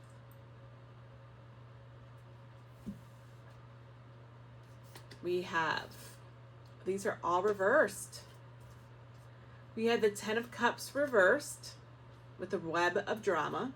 We have the 10 of Hazards. That's the 10 of Pentacles reversed. And the King of Cups reversed. How interesting. I am telling you, this is you taking a time out from your own life. This is you taking a time out of achieving, of working towards, of the rat race. It's you saying, I'm not striving in the month of November. I am going to be in the month of November. I am allowing myself to unplug and just be in the month of November. Now I keep saying, what a gift to yourself. Because that water was green. This is self-love. This is a heart chakra opening. This is healing. This is you, a lot of you, healing parts of you that have been battered and bruised this past year. And you're just at a point where you know this is what you need. For you to be okay and be able to move forward in spring, right? You need a moment. You need time dedicated to recuperation. You need to regenerate. Harness that life force energy again. And that's what I see for you, Pisces. It's actually it's quite beautiful. It's very empowering. But it's also there is a lot of surrendering to circumstances, to astrological influence, to Mother Gaia, to nature itself, depending on where you are. This is you listening to your body, to your heart, your soul, to the elements. This is you trying to find peace in a world of chaos and achieving it in the month of November.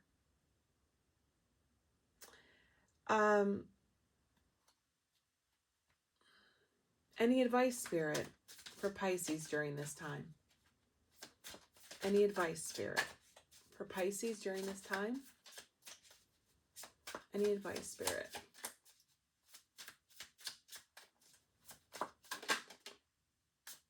Reversed again. And it's the Fool.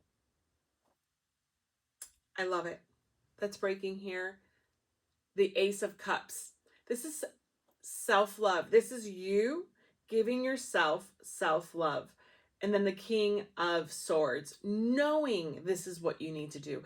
This is you being the fairest and most judicious with yourself. It's like you choosing yourself and knowing that you need this. Spirit saying as advice, Fool reversed, say, yeah, don't move on. Do exactly what it is that you're wanting to do. This is your time out. This is a sanctioned time out from the universe. Wow.